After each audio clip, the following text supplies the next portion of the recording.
Manantiana or encourage recruit too or more fighting for independence in a more training or ha. Ebwa or more koko liberty or more countries. And the first francophone country, Nkrumah, any woman a two kese. Guinea Conakry. That's right.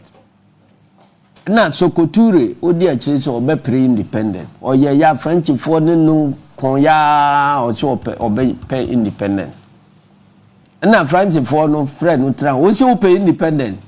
And ya ne ton kwanta ya pai tinton time.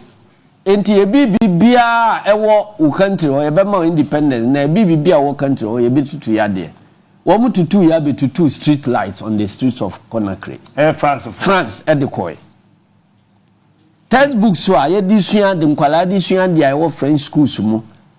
Womu se sa ni nyina de koi. Se Kwame Nkrumah na da ma wo ye se de ama Kwame Nkrumah ma textbooks. Eno ho ahomte na Nkrumah o he so tamu yesika 10 million pounds sterling. Ekobo Guinea for bosia. Oh. Yeso ya bo obi bosia da o.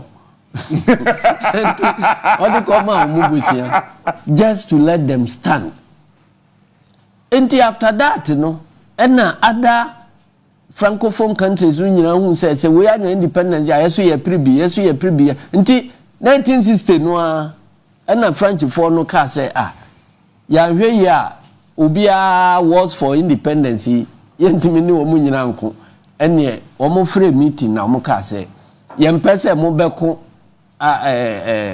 they say aka moja agu na ye pese ye ne mo agreement ne ma mo independence no without a fight na mo be sign colonial agreement say ye ba be hwe mo so no apart from them na mo wi a ni nyina cho ye be hwe mo so no ya ye kwan ama mo ye sisi adan ya ye we nti mo de ye ka nti yen sign agreement say mo betu asa aka no afibia musika bia beba country no bia ye che musei na ye ya fase dia teyeka na ya mamusei sa agreement no ss nka wo mu transi ne ka se ye mpene so ye ko age ho na obi e president ya di Côte d'Ivoire no asan Senegal asan Benin no asan Burkina no asan wo mu nyina sensan nti between 1960 to 63 all the francophone countries will be a man independence.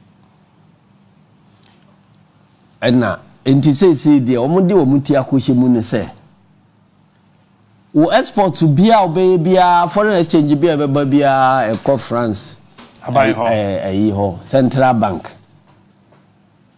Na ya chim say 1/3 I say 1/3 the ubetimi yi de akoye ohoye. They are cano enka France. Uhia bia ba gene besia. Uhia bia yise okoje no bosia. Can you imagine? So Niema adan woman is until say gbagbo bae no. Unim say Côte d'Ivoire Parliament House. Na omutua ho bosumi bia omutua rent ma Paris. Parliament House amutimu say monya independence no. Bosumi so mukotua rent ma Paris because Paris for na bisimamo. Na omuti sansem hunu we say so. Bagbo ne ba ya oka se mo se mo beje rent ya mo pa mo metu mo dan ko ma ko si Parliament House foforo eno na ye parliament betram enti we no mo dan enso yen han enti mo mpe obi foforo me hai infa obetum di country foforo parliament ya betram so afei contract bia contract beyond a certain quantum bia no and say France government France company na beye ene babeye untimi mfa country foforo bia contractor mane meye nti wo mo akwan wo mo o procure cars ya mo use no francophone countries no so we say Citron Peugeot so and I was reading those things now afena me no eno na mo use no ho Oko toka fufuro bia free baby na ya aban ko da cars fufuro bia free baby a danta wasinema. Oko Abidjan. Unse lagoon kase bi atwa Abidjan mu mienu a and also cry a highway or the ferry nipa from one end of the city to the other. Yeah, bridges across. First bridge no colonial French government no na ye na omode to France for president refinidin omode de Gaulle the friend no pound de Gaulle na omode to no second bridge of February ebeye ntia no so friend no pound hufue February third one Gbagbo se oye na say French company say the ma obu tenders no France for BD China for BD America ni ande ade obu ye hwe no na sika France for company no charge no China for no charge 1/3. Can you imagine? But hombe say the same work and no demand China for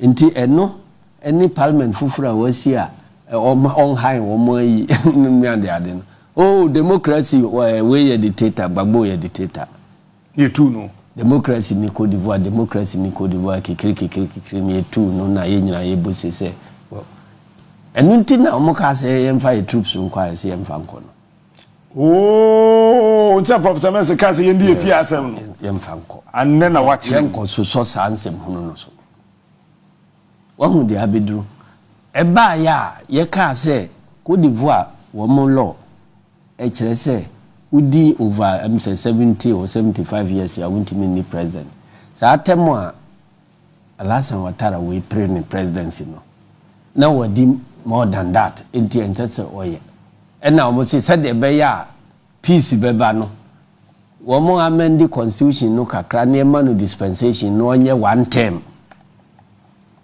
we are no hand over na peace na ba na Cote d'Ivoire for president for ote so abe 3 terms France for no he no say obi antimi kan say Alassane Ouattara de oye no nye democratic because oye de omope o makwai ma omo repu ni country enunti de ACC wo francophone countries no akwai say youth for na sorry say ye ko age ho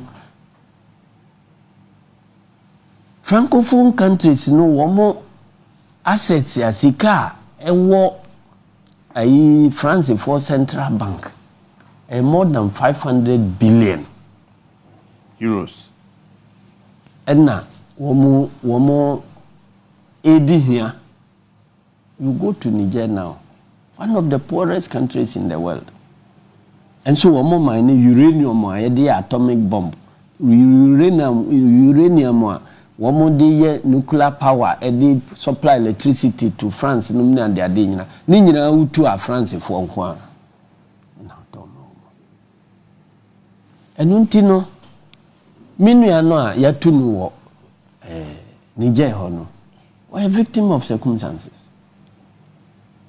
enti say kura no Russia for womo base wo France ne America kura so twen kura wo Niger for assassin so we won base wo ha we won base wo ha so it is no longer protecting Niger against terrorists and na say ye wo obetimi anya influence no otimi repo wo mo natural resources more psychological slave trade and na we no nti akwaya oye coup no America for the training no America for the training no na aye coup no so na America ko Russia kunu so wie no na Russia for so I show am interest because na say mu na mo training no kra na mo say mu support ECOWAS for am ya be kunu a so no so wo ba bia obakọ akọje ne forces enti a dangerous thing na happen no enti say ECOWAS will be bibia say wo mutimi kasa against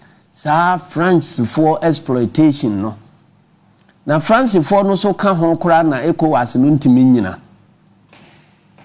unim de ntra catch me ECOWAS single currency no be sinne atimi ayadwuma David wo mo fix date say ye de be introduce ECOWAS single currency na France for akofre UEMOA for West Africa franc no wo mudi no no afre wo mu na wo ma sabotage say single currency no emma wo because ye single currency a ese say wo mo twe wo mo free franc no ho CFA franc no e ba affect ayifo wo 500 billion no enu nti no na wo ma ko sabotage wo mo free ho a na wo mo san be donate sika de ama ECOWAS say oh mo mfa nye mo organization ne ade ade mi ho a wo mo so ne sabotage nti ECOWAS yi a enye bia na free France so enu nti say ya hweye na ye ba bi ni asori say ye de soldiers ko Niger akwa say about 6 countries here across Sahel no from Guinea Guinea coast to her to the Red Sea ni nyina ye under military regime Sudan ye under military regime Niger under military regime why Chad Guinea Burkina Faso ni nyina under military regime sanctions ya mo se mo ye se mo ma o mo export to bibia se Guinea wo harbors nti se wo mo export wo mo niema de fa Guinea country bia ni Sahel ha o mo ntimi emfa na ema nko ho that's right so nti mo sanctions no is how are you going to ensure say 5 other countries no wo mo kam ho na mo enforce sanctions against Niger and emu miensa kora be threaten say mo ko declare wo bia o ha o mo so be mobilize abeko atia mo nti de na ekope no Niger ho enunti masemwan say momma the assassination of democracy no enyai kukuru no jaya keka no so be jaya na wa nti sika ye de ko afswa Ghanaian soldier for no ye nuanom o ye de unua kokon no wansan na chi a obusua na manhwede ade ye ntena ha na se bia ye kwa kokon tia ni a demonstrate say e be example say obi am experiment wo ha experiment beba ha e beba because of money no a ekoso no nti yen spend this sika no yen correct amamu no ha na citizens no ye happy with our democracy bibia emma and luckily for you mutia ban mu no constitution no ye NDC for ne de buy nti we are never going to be part of any system or be true constitution ye de aba constitution da ho me signature wo mu nti say mfi apem na wo mo ebe sori ebe ba be ka say me na Asiedu Nketia atwere constitution bi ni signature ni te say the America for the no wo ho no will I not be proud you nti ye no de wo mo ye interested in coup d'etat ye pese ye constitution no tena ho say ye be reform a once a while ye betimi a reform and of course yes say ye reform mo na mo ba mo san agc ho ye san ba bi mo a ye be continue with the reforms ama address it, respond to the current emerging issues but say ye two constitution na good there kura 7 years this constitution has been under stress for 7 years ni yatima survival when ye na aka no ye be survival ye be use democracy no to cleanse itself yam military regime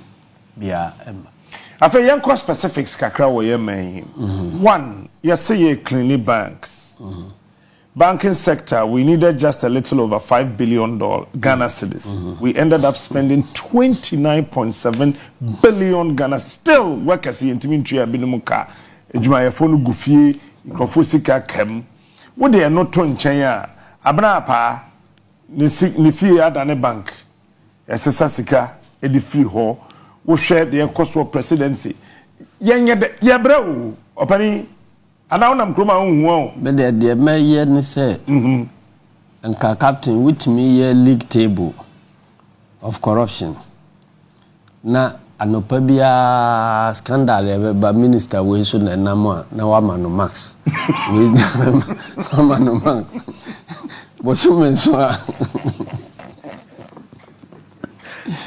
because yentimi kan ya manu nyina ho asem we ba ye kan ye nwi na foforo aba na we aba enti ye league table no to a we so me be so no ne ahu de o top sa so me we next one ye ahu de top because nyama no aginsamu na ya hwe ya we are gradually moving into a system where say corrupt people ebedi o mind so cha ubehunu say ebedru baabi no na corruption abe normal ni asiase e pass mra to legalize all the wrong things that happen under corruption ni establish a court so a wo mo be defend the corrupt people. It can happen. It takes a generation, only 30 years, for a whole society to change its orientation. It is a corrupt people, but corruption will become normalized. So wicked people, murderers, killing of your fellow human beings become normalized. And we must rescue this democracy. And Tessa, the younger ones here, we grew in an atmosphere of corruption, and the other one say normal. On say, Cecilia Branda Fasem here by Obia, so ye say parliamentary candidate to say DC. Otimbe Jira TV so justify say. Somebody. There be what say. Ebia, wama contract kesi ebina. Yedi 2 million no abeda say. What does that tell you? It is telling you say DC no under Akufo-Addo no. He doesn't see kickbacks after award of contract as anything wrong. Normal. And or they no defend another wrong thing. Ya ya sa no mai ye biriko. And no, we need to act. Sansa body numni nema ye justify ni ade ade nyina no. Say ya control media na say ya cow some of them into submission. And until they must do the bidding of the government. Anymore nkami hunu say obi a ohokoro na nim ye eba fam. Obetimi abegyina Ghana fo anim e wo media mu aka che yen say and sabody $2 million. Pacho ukromu dollars ne de bonsa. Debi. A year ben sasabronsa mo ye kura ye tiye enya e bonsa more than $2 million. Can we go for a break?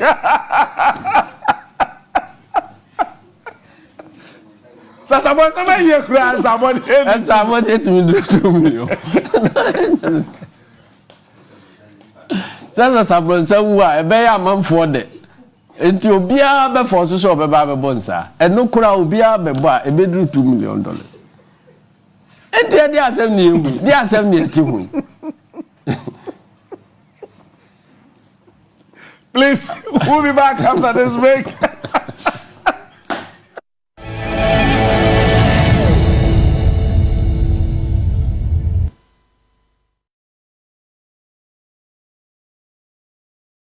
Kantete no na ye nananom de body treni bidie na twitwi wonse enne de dentoral charcoal toothpaste abadwaman so sa toothpaste e wonnuane no a efri bidie ene pampromu bidie wo hoi emma wo se eye fita ebo wo se ho ban efri moamoa ho na eyi nkikawa biara a ewo wo se ho dentoral toothpaste ma wenum eda ho afei so emma wenum ye hwehwehwam esan edunham a wode aka ho nipa de wo siri ni wani onyam enye na me kanfo dentoral charcoal toothpaste ne Alive Global toothpaste a mint wom amount se wo pebi ato a ko pharmacy ana shop ewo nkran ana kumase se wo pedudu etunso a free 0266 503031 FDA age ejwade enkrato yi aye pa herbal center ya share kesi a ewo nkran botemu ewo na shibi community system na yejumadi kesi pa ye die ne se ye hwe yare free triso e bisi wo na ase na dwumadi kɛseɛ paa yɛdi no wɔ ha no yɛ nkasɛɛ osisi okotodwe ohuna babie yɛ wo nkasɛɛ ɛyɛ wo yɛ biara no ɛban ɛba center yɛdwumadie kɛseɛ paa yɛdi a yɛanya apasobɔdeɛ wɔ wiase afa na nyinaa no ɛyɛ nkasɛɛ ne dumbia yɛahyɛ yɛ ha dwumadie a yɛsan di ne sɛ yɛwɔ mmaa ward yɛwɔ mmarima ward wɔ hɔ ɛne yɛwɔ physiotherapy ɛne yɛwɔ physical massage nso so wɔ hɔ nti bibi a wohia bi ɛne yɛwɔ lab kɛseɛ nso so ɛwɔ yɛn yɛahyɛ yɛ ha ɛnyɛ sɛ wobaa yɛ ano yɛ aduro ne ka na emu yɛ ma wofa apɔn biara so ne yɛhwɛ wo ansa na yɛde aduro no atumi aka na yɛ ha deɛ yɛ sɛ yɛ ntwenan no wobaa yɛde ahaban kɛkɛ ɛna ɛto so na baabi yɛ wɔn yɛ biara ne nyinaa bɛgya nti ne yɛ biara no wode w'ani kyerɛ ban yɛ ba yɛ asɛnta yɛahyɛ yɛ bi a wɔ Ghana ha biara ɛbɛyɛ nkurudeɛ ɛde ama. With Global, you order anything you want, and when you receive it, you celebrate it with your whole body. Because when that tasty grilled chicken is here, the weekend starts. The ingredients for your favorite recipe just in time. And when the cake arrives, the party is on. Because receiving anything on Global deserves a dance. Download the app, order anything you want, and track it minute by minute until it arrives. Global. Order anything, we deliver in minutes.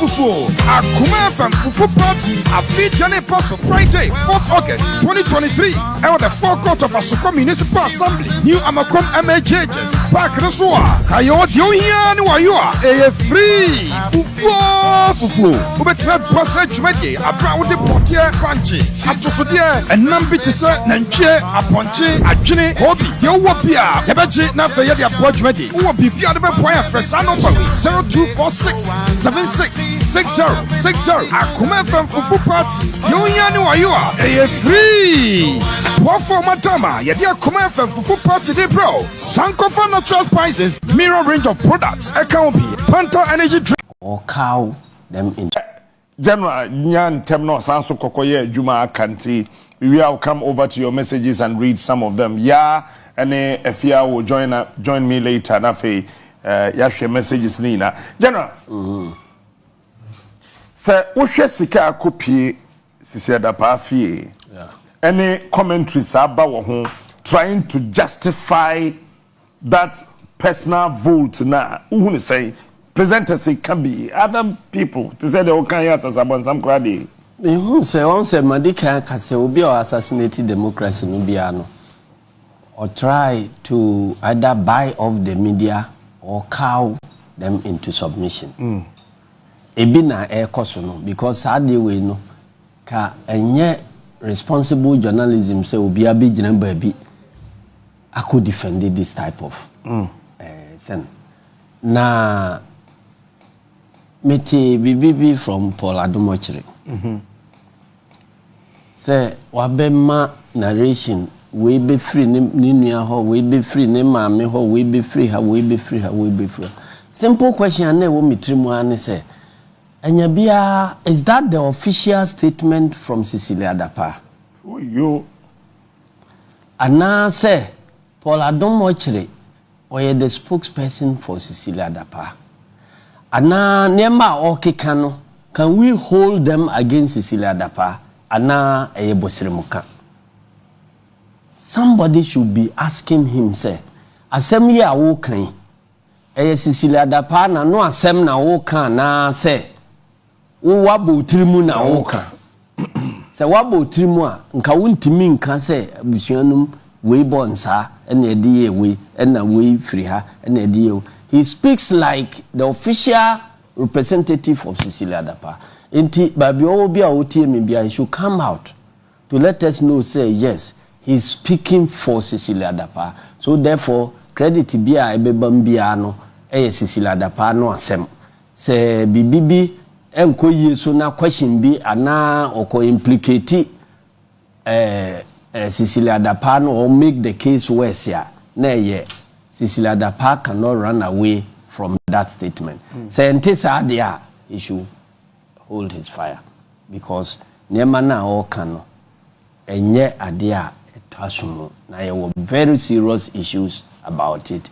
I haven't responded to him because I don't know say by so doing no may respond to Cecilia Dapaah and now may respond to Papano in his own capacity because he doesn't present near mano to say there or no koye findings be.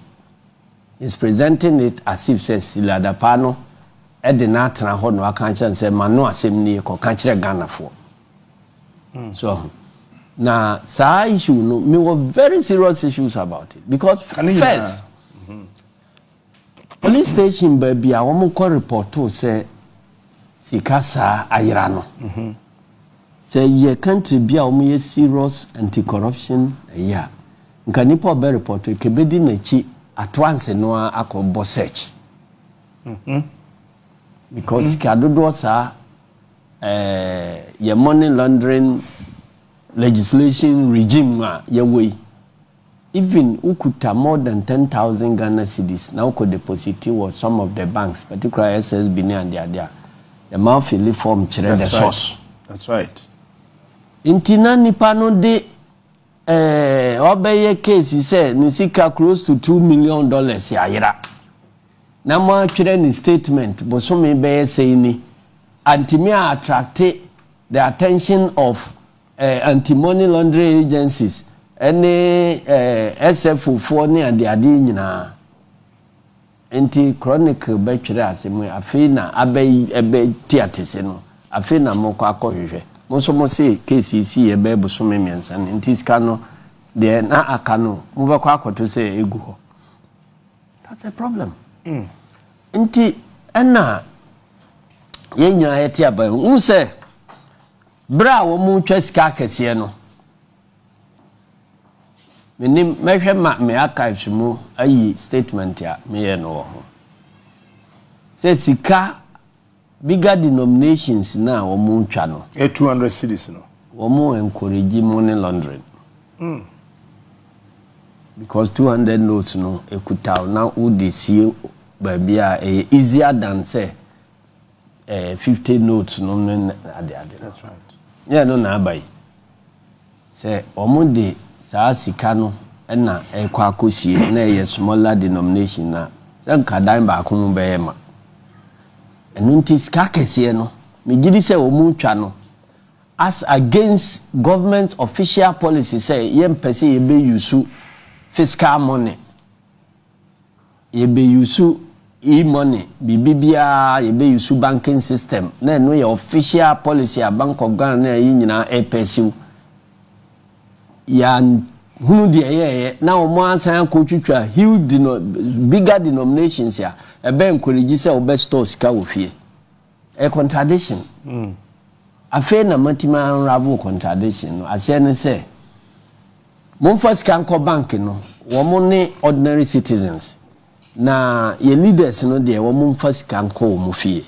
Oh, okay. Enu nti akase no ye twa ma leaders no na mobro wafo no so nkete na twa ma ye enu de ekuta wo agisa wo de ko bank wo be kai say video bi so bai tema o mu twa sika no na ya paki 100 CD notes no edan ma na brantie bi teso eye video o ke kan sem ni ade mumi sasa brantie no owo hen besi ne oi wayira Afrigana hakura yepena yuhunu tisem frama ebisi yakuno ebisi wadwane ebisi wa besi ne ena saa SFO no saa sika na wo mu twa ho photo no de be docket na wo mu bie wo ho wo mu de akire kohwe ba bia sika no gu a ho nye Bank of Ghana ya pake o man sika gu ho saa ni party so twa photo no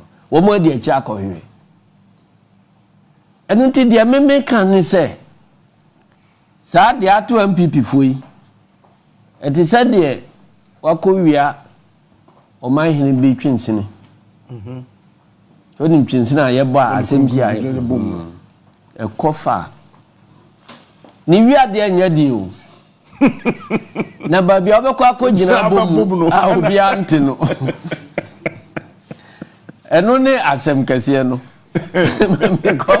na uwi atwene so na wantimi amumu ase na uwi ayede enti uwi agi se okobom na ba bia obebom a obi ante no na yasem enu ti se sika no de ma wi o money laundering laws e wo hoyi ubetimi de afa kotoka akọ but ba bia odi be kwa kosi no more than $10,000 or £10,000 sterling just o kire ba bia free na sa untimi fa koto ba ta wasene ma untimi mfa nko enti wo untimi mfa nko ba bia ena Ghana ha so no ba bia ni wa obekwa akobue accounts se Cecilia Dapaah kobue dollar accounts ena yehu se waswa $1 million $1 million $2 million ekogu ha sanka no kura ba ntem kura nka hu information te ne Ghana ha nyina enti ano so untimi mfa nko bank ena untimi mfa nko ba bia enti twensini no omo awia na ehye omo hu ba bia bebom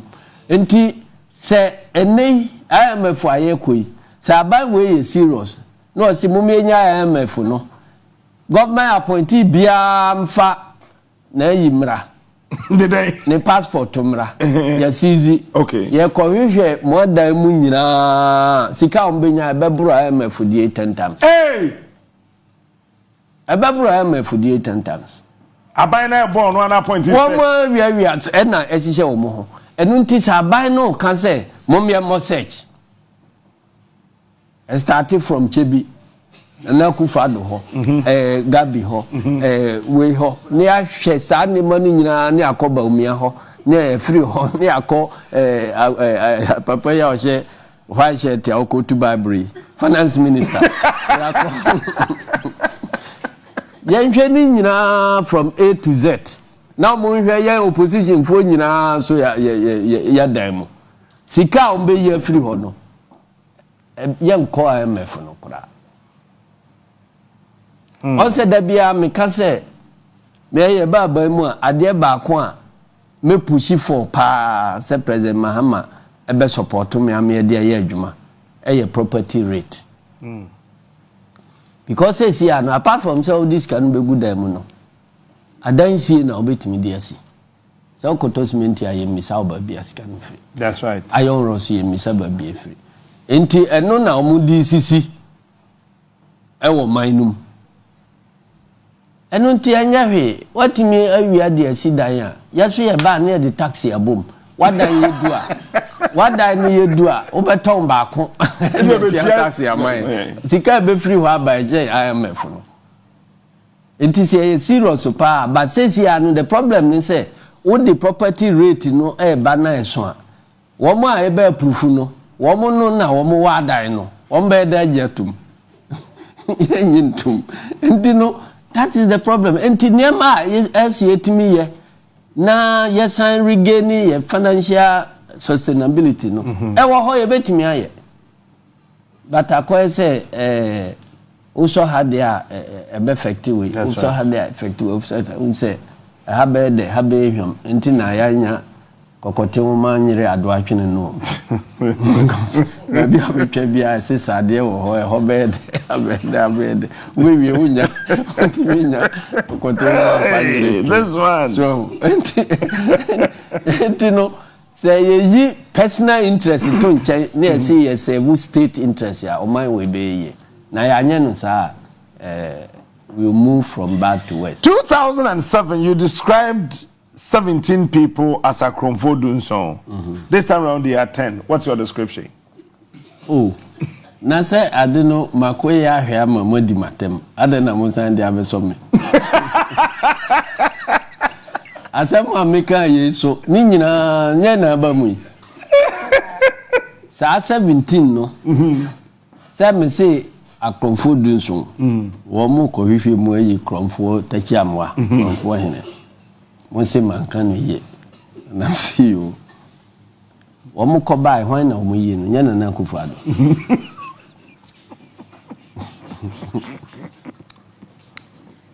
akire mfie dunsi achi nyo no ne special prosecutor or pointing no na beka say o ye mother serpent of corruption That's right. intina de meka no Say mo de me bo brem. Ene. Ebo bi ani ha o. Governor wa de ma we ni ha. And I want to blog no ba ko bra. Enti me de me say we me nka ho asem. Sa. Ma o mo nkoye wo mo ade. De be free mu aba bia no. Me hu say wo mo ya akotafodu. Wo mo kopre. Obia ni wa obetimi ade man no akoba bia. Akotafodu. Enti de omo ye no omo sre Akufo-Addo onhu omo mobo se de na ye sre Yesu no. Obesa omo ya de obefiri mu akoda na se no. Onu ne be flabera no. What's that one and change gaga?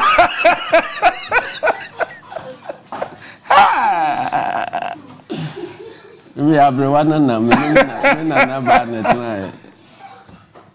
Wow. Enkrofo ka say musuro ba omia. Ntia say ebi so ka say musuro ala. Omie no hwan na musuro no. Se omo nyina ka Akufo-Addo aban no. Okay. Enti me te say obi number bi no o me de me ba me ne say me nkan we hu a. Obi ani ho a onka sa aban we hu. Okay. Enti se mo si Akufo-Addo amamu onya mo so mo nye nko. Because obi ani ho betima defending ho. Kan de Japan wa sori agina twena no wo ba umianum ne ande okoba nyina no. What is say policies ya yakọ approve wo parliament no nyina no. Mon ko fa ni voting party mekire Ghana for say eduru ha no ye de we ba no. O vote no. Ni hu se onka ho. Ewo. Budget ya o maye no nyina mon ko fa ni voting party in America your vote e keep record of your vote. China bi wo preposition bi ane akofa aba. Wo se menka we hu ye se e ho support ye. Menka we hu ye se e ho support ye. Enu nti wo mo e wo sa contest no mu a wo mo eye MPs no. Wo mo nkofa wo mo voting record e ma kire se sa wrong policies no nyina ye pass no wo mo vote no. Ni hu se wo mo nka ho se bibi sa ni ho de ane wo mo wo mbi. And now, woman, part of woman, MPs. Now, more part of cabinet in Union, so no. Woman, soon approve first, crown son about parliament. And to be BBCBI, your woman, dear. And to acquire say, Mammy be Nibajan and Nina, watch it, no, a Imuna, or see Africa, Muno, me to coffee cow when him say, Wanyasa, said dear. Oko bi so adina afi ehe na memfanfa o nyame o ba bi onfanfa edi sa na Akufo-Addo akoye ne nkofo no nyina se ehe na yemfa no mfa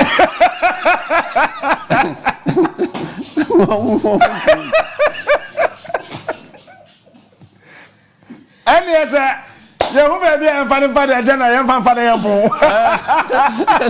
Enti ni obeba bia no onye dom oka ne maboni na ekono okoso no ho. Enti obia ni mu a oye dom se ono betwe ne ho abegyina ba bi se menka ho. Enti Akwatafodu. Yehu Mambo Rollins, yehu Professor Mills, yehu John Dramani Mahama. Yes. Meaning baby Ghana for better abako. But tell us. Ede amfoforo na mpesa mbe. Oh. Bisa se ade na Ghana for prese yensamra. Sa Ghana for someone samra. Ghana for prese yensamra. Because amamo yenye nkosi. Uduru ba bi no bia yiwa free ho. Nti se ka se sign beto ade na wo ye no so a. E kire wo se kwan ya wonam so no. Omni say ye papa. Let me tell you one thing. Tell me. Before he be pon no. On say be na otwini ana nansane ne. Na nando akokati sword for say oba besi affordable house. Affordable house. I say 10,000. 8,000 or so. 8,000 affordable housing. I will poku ase. Umisa no say 2019. 29th August. Ufi poku ase ase na kwa amasamai. Amasamai ho. But be oko kati so do say we see 100,000 no. say na wo ho a afi wasan ba na chi a obesi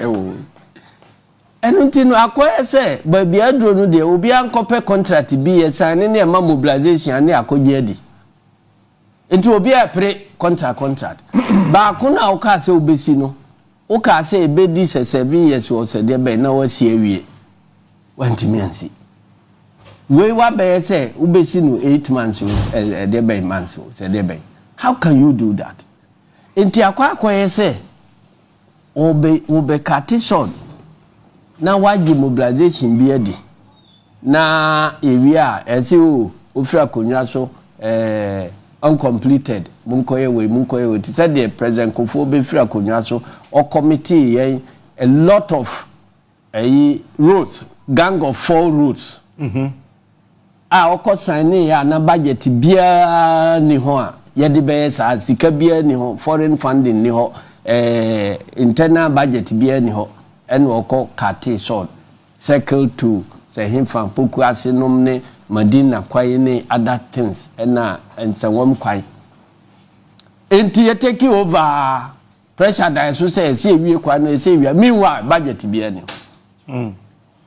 to create problems for the next government sa bro no namba omutrimu a omoye nyema omoye nanka ya sisa glami na babia aduro no sa o se emu na ho contract no asemu mo o se oto aso Ghana be boka ne kwan so se nipa o represent country no ekoye sa de no woni no di wo court so na mho a woni no di na japade no a ewo ho no a wo ja ama na se no na woni nipa no san ni sa de no hwan na di o man na bro so enti dabia na meka say abandoned projects the idea be ko ne say be ko akoduru ba bi entimi ntua o man no hoka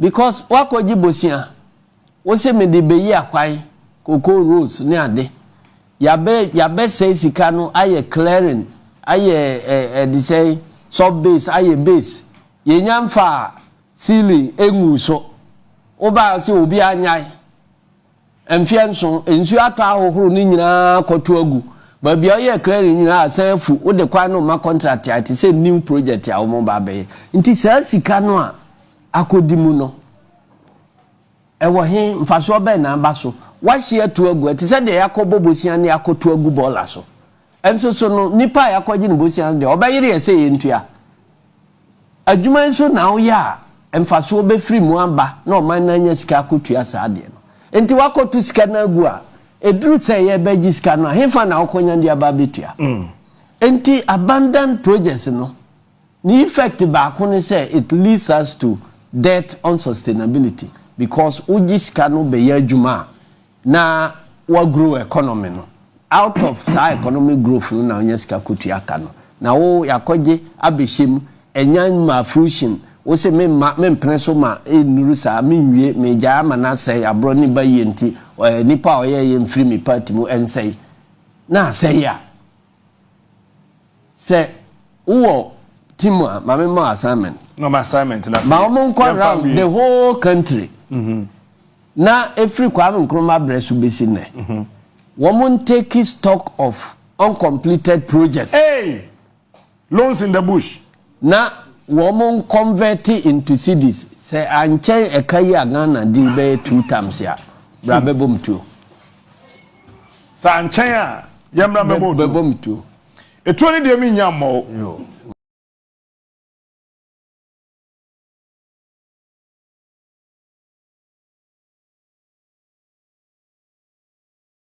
and then you be di MPP for now watch that and ya ho na do ba ya officer obe take political advantage no their region creation or their gerrymandering and no co create have Bono East there was no application bia say omo per region omo ani enimu say omo complaining about distance eye ebono esoro ho atebubu kwame danson those places na yenim se womo nso ne ketekrachi side ho eye oti ketekrachi side ho started negotiations and discussions say nka womo benya one region na afasa underdeveloped area no nyina abom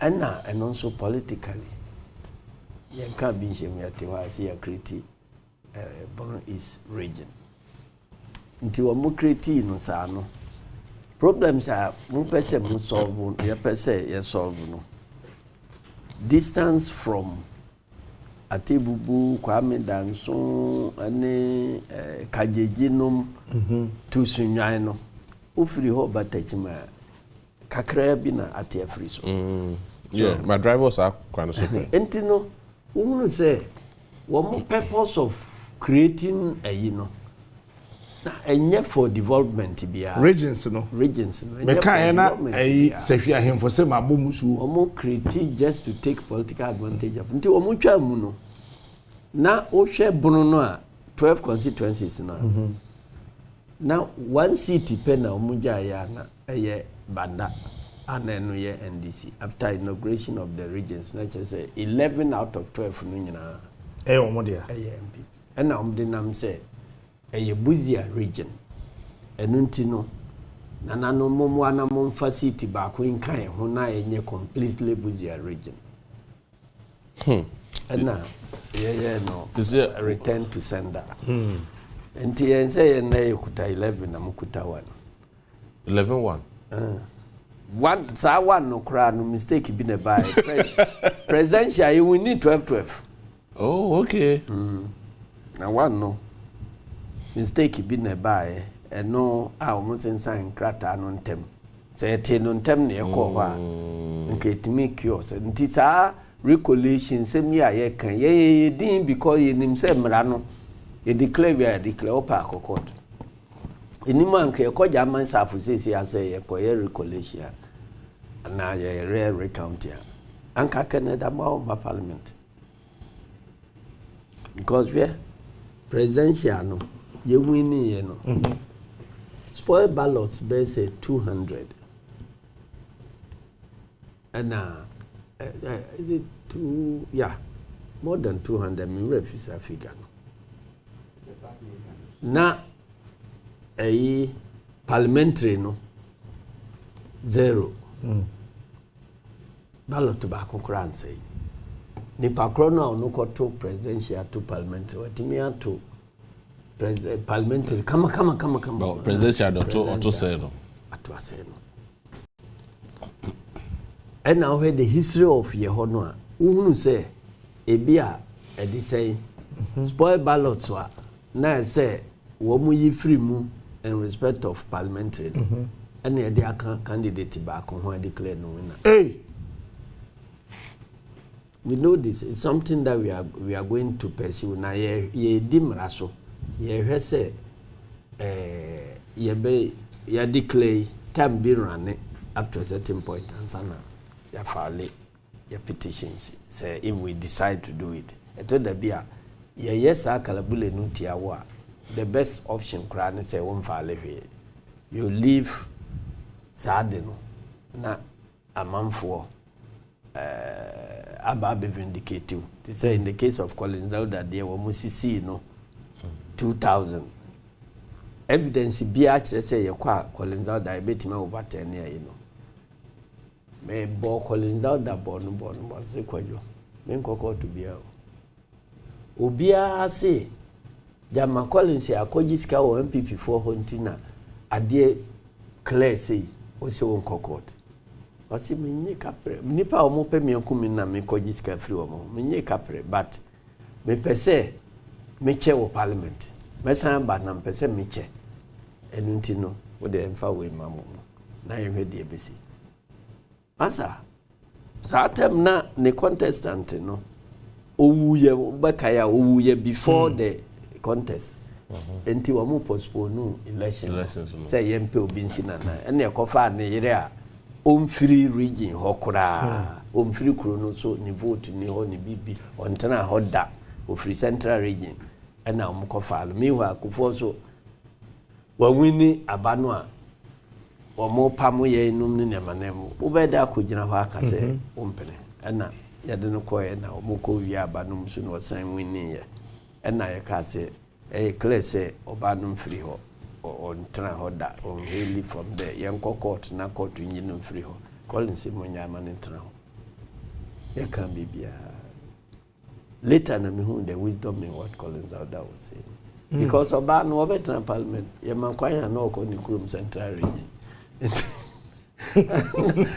on kokro so ana Collins so ko boy jwa ni kurum wa we here we no ayama no we no ayi beba obeko nti na oye de facto MP. Nti the following election no o defeat my father was 2004 defeat nti no some of the things no sanete na unu say abai abufu e wo Ghana for so no it was more against government ye can government ya eye nanado ene ne cabinet for enti wo a woni wo mo eko akansie no the lower hanging fruits eye cabinet ministers no go mo na Ghana for boafu wo enti wo design wo nema yi a wo be dwiri wo mo nyina gu enti na okay so tell me Esnowusu how did you do it? The constituency from the beginning, no me target is a bit to Esla. Enti, yeah, you know, yeah, primaries, you know, divisions in India, and then constituency elections and divisions started because, of course, will be a powerful minister, Biano. The opposing party call a year. Ultimate famines be influenced. That's right. Tetris kama mpabinum na ubewe na akoye basa. Nti yewie constituency elections e ba san ba primaries no after month of primaries no. Na eho nye for ye party no kura the side divisions no. Na ene amalba team no koye. Je kodi ho a whole day. Apply. Meanwhile, Amalba no so ye director legal no cry. A sans sponsor no ma no koye alternative dispute resolution course. Okay. And until no buy because you will be wasting your time being director of legal. Na yen critics are the way. Na conflict no e cause you seats be brain. Yen create new directorate. Name found head. Wow. Na what me is any critique and head. Nti call osla ho. Eko resolve sa problems no nyina asan efa chire hu say all your recommendations ni ya nyina wo mo afa so ama more implementing unity aba. Nti that was the first step. And some campaign yes I go we me call ho no onim joma me boy me say mo if you are a big tree, small axe. We are going to chop you down. And yes, no. Also, like the constituency. See, we will chop you down. We are ready to chop you down. But I know that. Katie Hammond there, me, Wawa.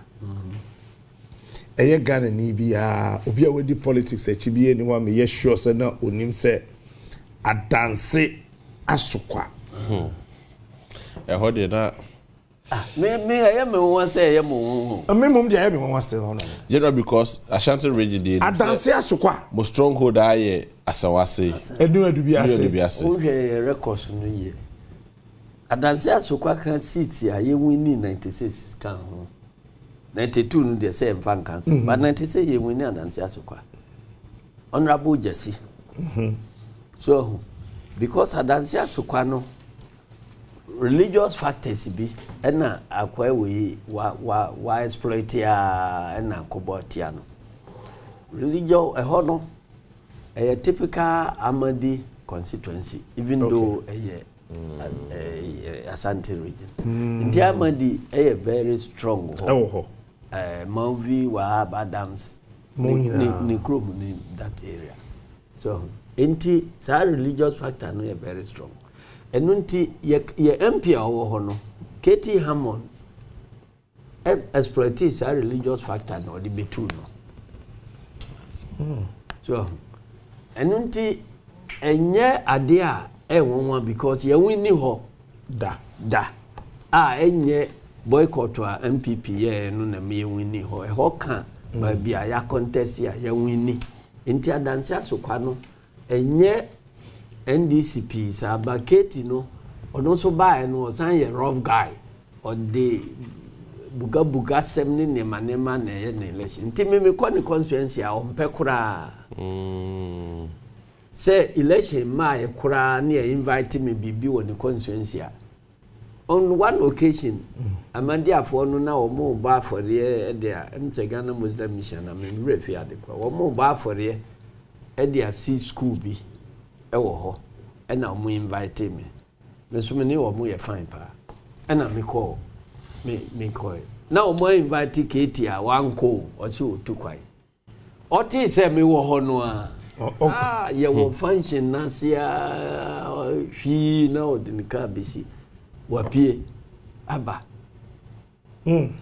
Asiedu Nketia de na obeye no om constituency na me say actually program ya invite me o say wa ba me so masan ba kami tukwa so majai mama enti onye comfortable kura say me ko ni constituency because he knows what I'm capable of doing enti we no unim say okokasa embarrassing ne ho last amadifo womo oje microphone fi MC ni nsem keka nsem basama leader no ankasa ebetwi na nim publicly wo ho no enti say the leader of faith who exploited politically no ono answer abe chastise publicly sa no e wo impact. That's right.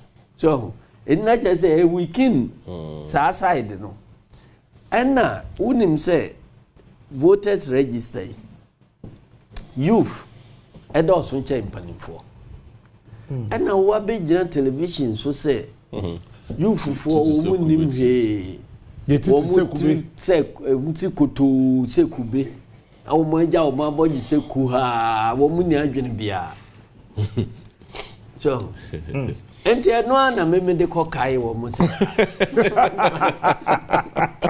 nipa mutu abamani osi mutiri koto se kube nyansa bia nim mo sa to mana je se nyansa nimu ti mama ntra ho na mo ye so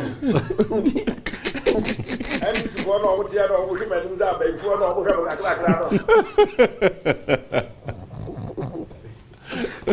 ari agobo eti uko na nipa ombe wo mu na de oba na se mutuma no de anata se no kreze mutiri no adwene bia ni mu na sad enyo no nko a e bia happen pen e wo the first MP for Laura Nando my friend no honorable Kenkumfa 92 no ya de wo mobile na debate bia na ye debate following standards of education in Upper West report to be by NHS Upper West education ya follow pa na ye debate Kenkumfa MP for Laura Nandom sorry on the floor of Parliament Mr. Speaker following standards of education no free okay okambro for bad me because we are a free program ti o say free say for no teacher for wo mo sore a wo mo nya hwe wo mo nkira de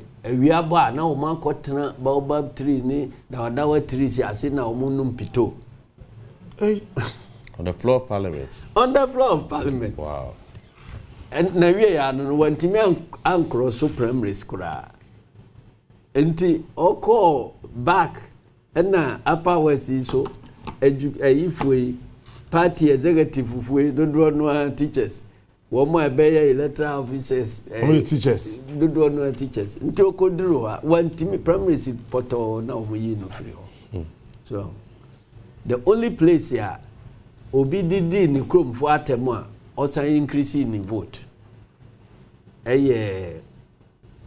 sola tuna kalba na ye hunu se atem didie but na eho no wo mo ehunu se okasama constituency no. Politics is very complex. Very. Obejina floor and oka say Mr. Speaker, the youth in my constituency are thieves. Through my bio, they are some now. I feel obia I shocked because na can come for akoye we teacher for the Peter Omunumi alusu. And na akoye so say youth in the constituency are thieves. I feel honorable member for China Paga, Dr. Idia, no nebe or Tibeno. And now on my point of order no also on the microphone, Mr. Speaker, friend or not, Mr. Speaker. The honorable member seemed to have suffered some slip of tongue. Shall we give him opportunity to correct himself? Hey, a kiti kabaye no ko bo yesum. Wow. Floor. Or charge it towards the are you in my constituency? Do you know what is happening in my constituency? Shut up. No science original. Mr. Speaker, I want to repeat. The youth in my constituency are thieves. Even as I'm speaking now, they are stealing some people's house. I feel you buy a number for you. See, I'm going on my beam. Answer. 2 weeks later, Parliament man kwaya by the coffee and woman the brass band and the Beshiano and Pajano see a concom. Very difficult. By a magician. Yanko election Basuno. Or train MPP Numu by 30,000 votes. Oh, yeah, boy. 30,000. 30,000. Afina. Yako transi hwe mu no. Eche se baby a ogina owo no. Omo society are organized according to clans or leaders. Until election drew so mpanimfo no de ombeka se wo monto nko na wo. Okay. And na clan leaders no. And na wo adwuma ne se wo ne wo cattle no. And na cattle rustling aba ho ayewi amonfo anantwie ne ande ade nti okọ round a de mpanimfo no de tu na wo na nim ne se yewi omo nantwie emrante awi wo nantwie nti how he can solve it as a member of parliament. So enti because you know a odi wo mantem no no kra se omo emrante akokra ntimi nko wie nantwie enti no ana eduru abato so a de pani no beka no youth no ntimi muso obekọ akoto even though they will feel insulted enti no ofiri ho a oba no chese o ma bodwa se baye waka wo mo bo so asempa parliament ama wo mo enti the same youth no na mpanimfo no organize ma om de brass band ko share baye so ano akonkon de no ba wow ana abato no so duru so no ana wo mo to ye so abaye increase vote. It is some of these things, you know, ujina outside there won't tell you. But Katie Hammond, the constituency honor there. Now, I'm say a ho, and Musa Dankwa got it wrong. Global Info now. Yes. I no crowd the report which I say Katie Hammond very solid. By any name ground why I hear, sir, you know the politics of that place. Actually, I'm sure you're very vulnerable. Oh. Wow. And no. But baby, I that makes me contemplate on that same result. As Lowusu constituency. I mean, I never imagined it would ever happen. Say this way we need that very particular. No, Esla didn't. And honestly, and Musa Dankwa also predicted. Musa Dankwa predicted, and we were like, Esla Patrick Boama. I mean, how? Me Musa Dankwa report no. Me interview no assembly in some say, are you very sure? Patrick Boama Eslawusu. No, I mean you did politics a chika krache, but Eslawusu dance man. Patrick Buama, also captain. Ombeko. But that's from there, but I never want P because Obeka is our master candidate. Was a former MPB or Kufuor time, we have finished. Sababano, no, some camera. Master candidate, almost candidate now. Kennedy returning from the presidential primaries no or Nketia or parliament no. Okay. But I'm more call into this very particular election almost some candidate the new one at the core. No so na acro from there no ni grounds ye pa. But back on kra wo ho no 2020 no. Ye nipa no match no boot for boot pa. Acro from ye eyi adanse acro from maka eyi Freddie Blade na kora baako.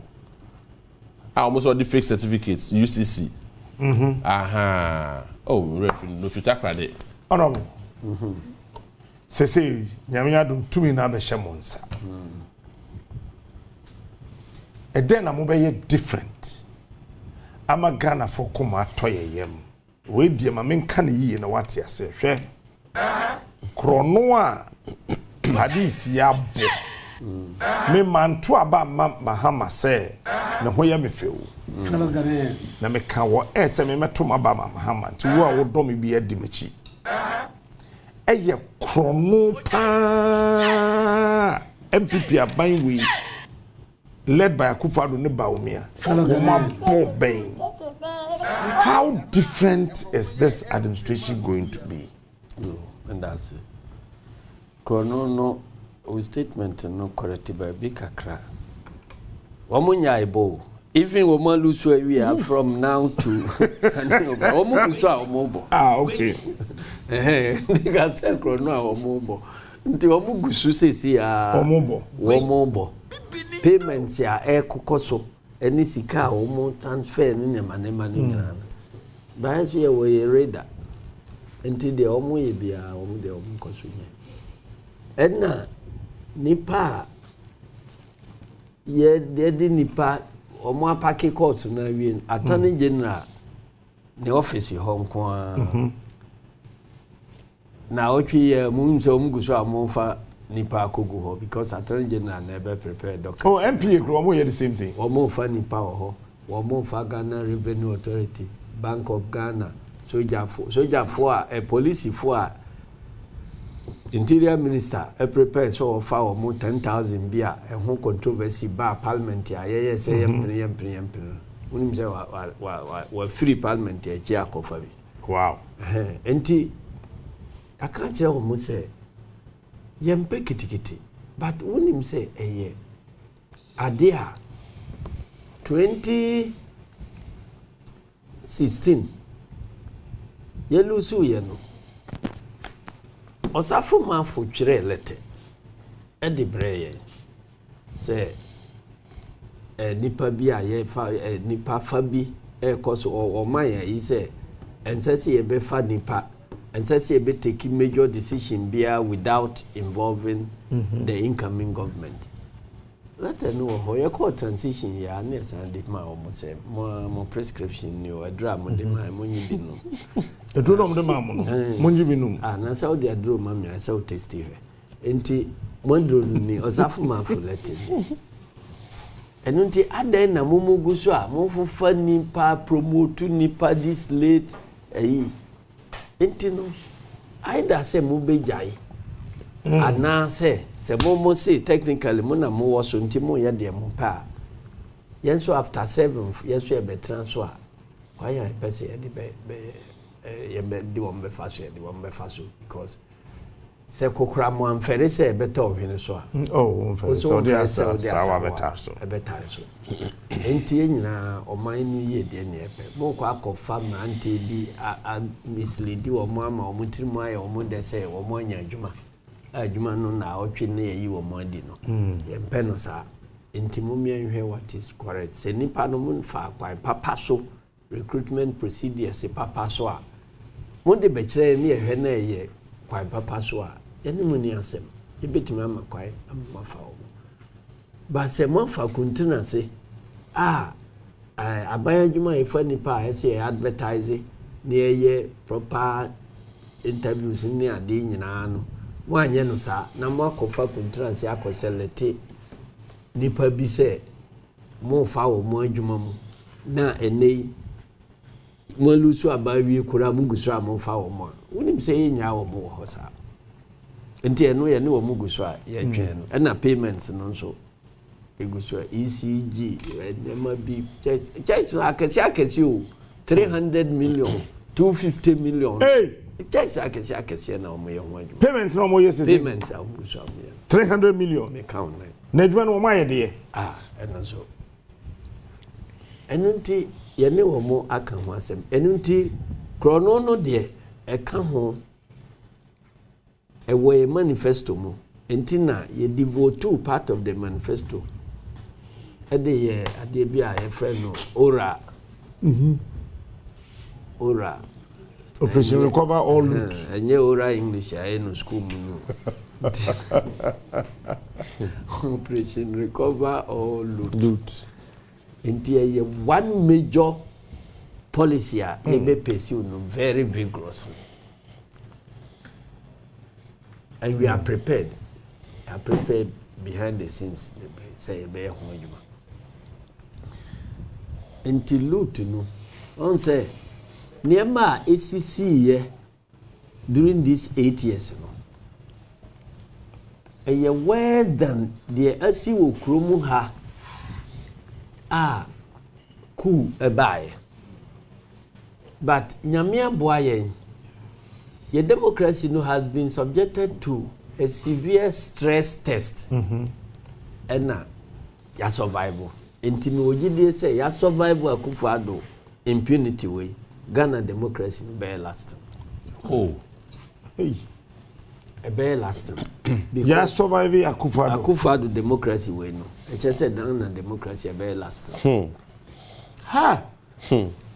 because bibia edruba bi kra no na me manya adwen bi say ana boni ankofo ya dinti na wo mo ye sa recklessness no amaku asi na wo mo de eno aye excuse anya kwanya kotan ba bi adi wo musika wo mo awia because cool si dia international community be ka say so jaban yempel be handle yempel nti no so jaban no kra wo nya cooperation from international community say obi e kromfo a e betimi akoje ne sika wawia so at some point na sa na man na me bompa ye say ku bia ntimi nsi because ebeye me ya say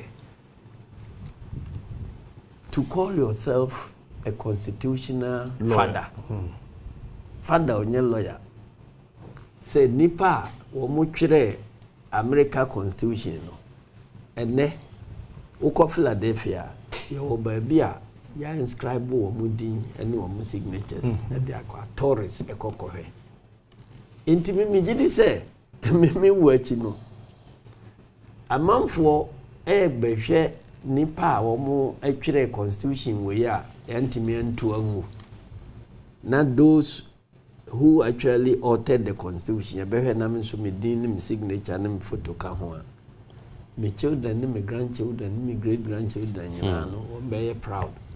That's right. Intinami bompa say coup d'etat bia mami entum free. Even though we are going to undertake constitutional amendments, no master document na ewo ho a ye amend no de still the promulgation ni manya ni na yinyina ewo ho a che say e be ka say constitutional development to start at this time. Enunti nyame na wame aye na the way election results no koe no when a civilian coup d'etat. Yes,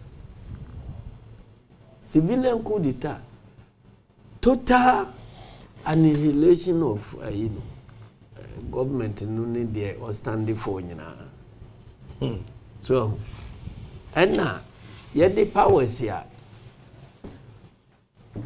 you bet me the abu or mine I changes here necessary to reset the democracy in our so Ghana for our offer the and this for we shouldn't take it for granted. Because it's here, Parliament, the recounting recollation, the number of moon, even a Jamu say, or moon, ye Koran Concosia, and affect a 2/3 majority. That's right. 2/3 majority, no dear. Now, Yankopon decided my said the Bayer, the needed changes here, SSC 8 million. You bet me, I near resetting democracy, near Saint because democracy is about governance by institutions. Into unyaya brebrenya strong and resilient institutions here. Eye na juma here. Eto da bi kura no a election bi betimi akọ stalemate. Belgium for election. It may cause stalemate sa be bosomi be yensia. Na ai abai ni ho. Enso institutions no run it. Inti society no impacts nema cause it said the cause. That is sa level no necessary ye aspire to. But ye building kakra na Dubai no. And was signed the call ye chi. A sign compromise institutions no nyina say e may ne bidding. And on the day crisis by. And non huntina akwanya beda ho a economy no ye messy up no says state institutions no ye na djuma. Nka economy ye ntimi anru and say ye nru ba bia e say ya haircut no ne manema e ba mu no. Enti obi ananiji democracy hu bia no say utimi a show interest in institutional renewal and strengthening. Now you compromise it. And Captain William the entire compromise. Debbie. Now do tema any or more fighting in the trenches. People's movement for freedom and justice ya na ye kuntia so jaba champion akufu no ma by na. E free ho. You don't sign be share with UNC mo. Na semba ko a obi oye close to na do bia meka obeje to. Emily say meka but meka semeka. Come ente. Na do say ya de nkwasiafo na pre to me. Yeah, dada no. Na do so ye de nkwasiafo na pre to me. Wow. Okay. Wo de on meka say on cancer da. E dana no bre bia. Enti bra oba be ye omo party leader no ena misha ase hwe na namontuo no na mahu say he was implementing exactly what he believed in. Ohu de ode afoko ne kwabranja ko. That's right. You don't got phone appeal to me. Ena omo de besi o di besi omo na mo de omo compare omo tu omo free hono.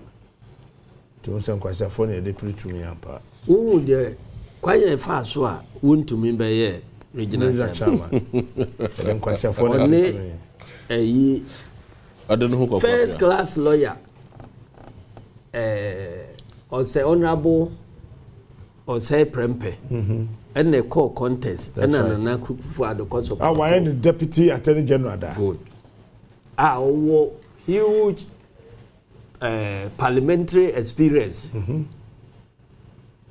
Oni wontumi we e call contest no na kufu adoko support wontumi. Say undefeated say prempe. Cause I don't kwasa phone appeal to me. Bisabran hafo nipa ono ne abronye prayer. Yede ye regional chairman de ma abronye. So we have bran hafo ya e wo hoyi. Buzia party. Entina mika se buzia te ase kura nkoto abama NDC. Hey. Na ye say send content ni area ho nyina na ya wini ho na ye free 3 6 ni nyina ya ma fani na tibuzia na wunu ti ase a nkobeto abama NDC because I don't know it means also region before sir so share bunu region nyina say ya chairman ne government ya buzia na ono ni party government ya say abronya na ya chairman na utina na donka so na wohwe chairman Sambonsu anim ehwe Ghana fo anim si chairman Sambonsu ko transima afenyo market Embe minority leader. I said them kwasi afọ pay to me. That's right. Enti de na ye nenu na mu a eda na no obeye enoa na effective for him. The money effective ni say osuma nipa no say onko ye bibiboni bia wo be gina so anya tumi a obeko because we need reputation to protect. Wow.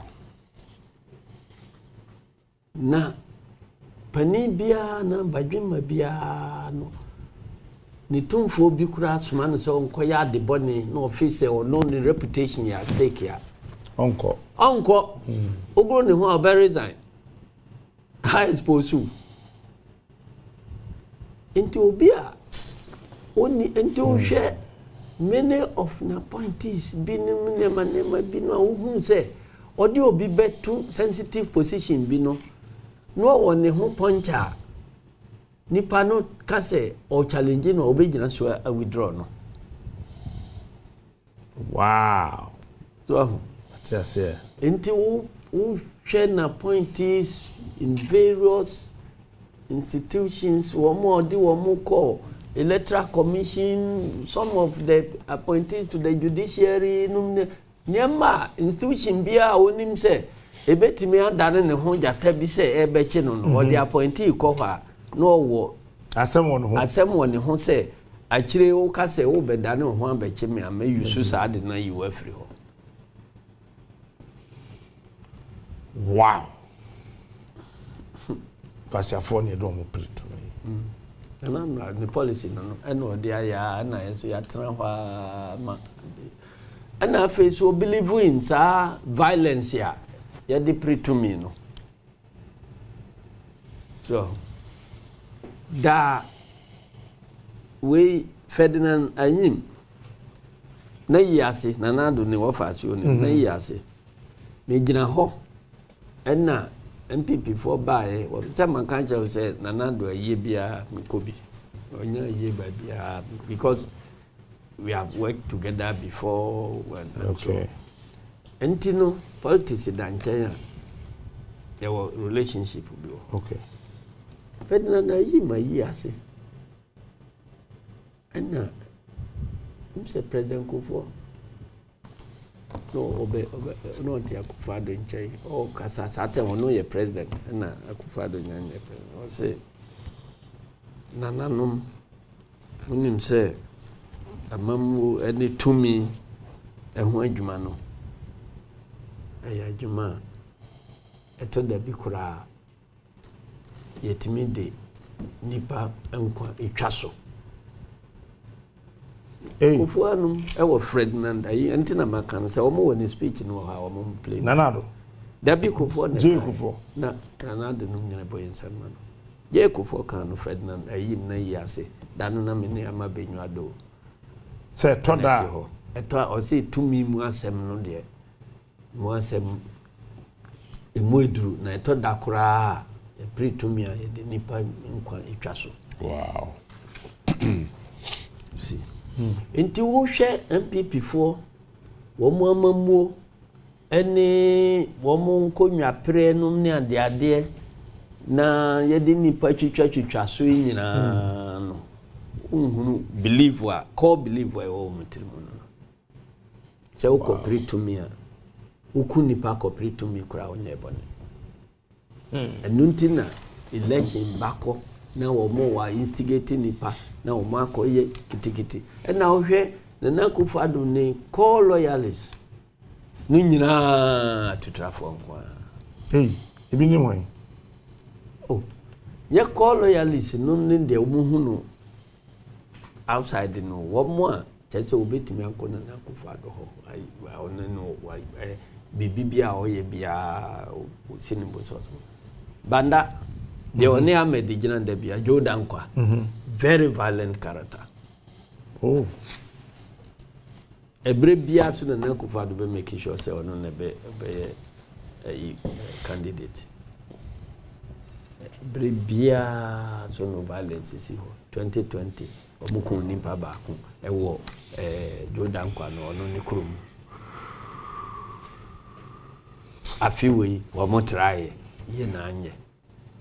Enti se ye de atutrasem krikikiri e kopirade wo de okunipa no kra na onya power no bia bibia nsi ye be protect one and ade 2020 violence ye si ye nyina be sinne what is say abanya ka ho bibia obi anka ho he enunti no ye pese reset democracy na saa ne manu nyina wo say crime has no expiry date ese say yetimi ehwene clean saa ne manu free ya manyosem enti saa ebeba be presidency bi mrante na esori no nyina enya beji tum se ye dia tutrasem nipakum na de pritumia e dangerous to our democracy enunti na ayi wo mo de ba ese mensan peace party ameka se mensan no because se nipa oti akonwa no so no believe say nipakum ne de freedom ayi win elections na mem kosan fair or foul ono so ne kura atuo ne akonde no memi ne hwe na se wo person bia koma nipa na wo kura atuo ne akonde no oni nyuntum se onyusu sa atuo no mekumkumye na se ye ne a onya ya obekumye se nkokọ no ye na ye nkosan krata se akroma ne nkokọ ne ayi nyina ye kwa adwabo na se nkokọ ma nkosan ne nkrata se adwabo ya ye koyi obi anchi obi ba akroma dini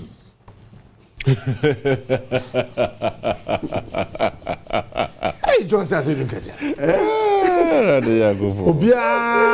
obi anchi akokoba enso akroma dini akroma so na chinkokoma o se nkokọ ma no nsan ne nkrata se obi amachi wa bra won san krata no akroma din ka ho nyema isisi nyina kohwe sa peace party ana no omusan ye no se soja force ani bia soja nsan ni bi ba bia nsensem sisi atutu ni ade nye soja for ne ko bowura mu oboase honum ni ade soja so onsan ni peace wansan ni peace party it is NDC MPP na san ni peace party na soja de atu akosan na agu omo so no enu timi dia sunbie ba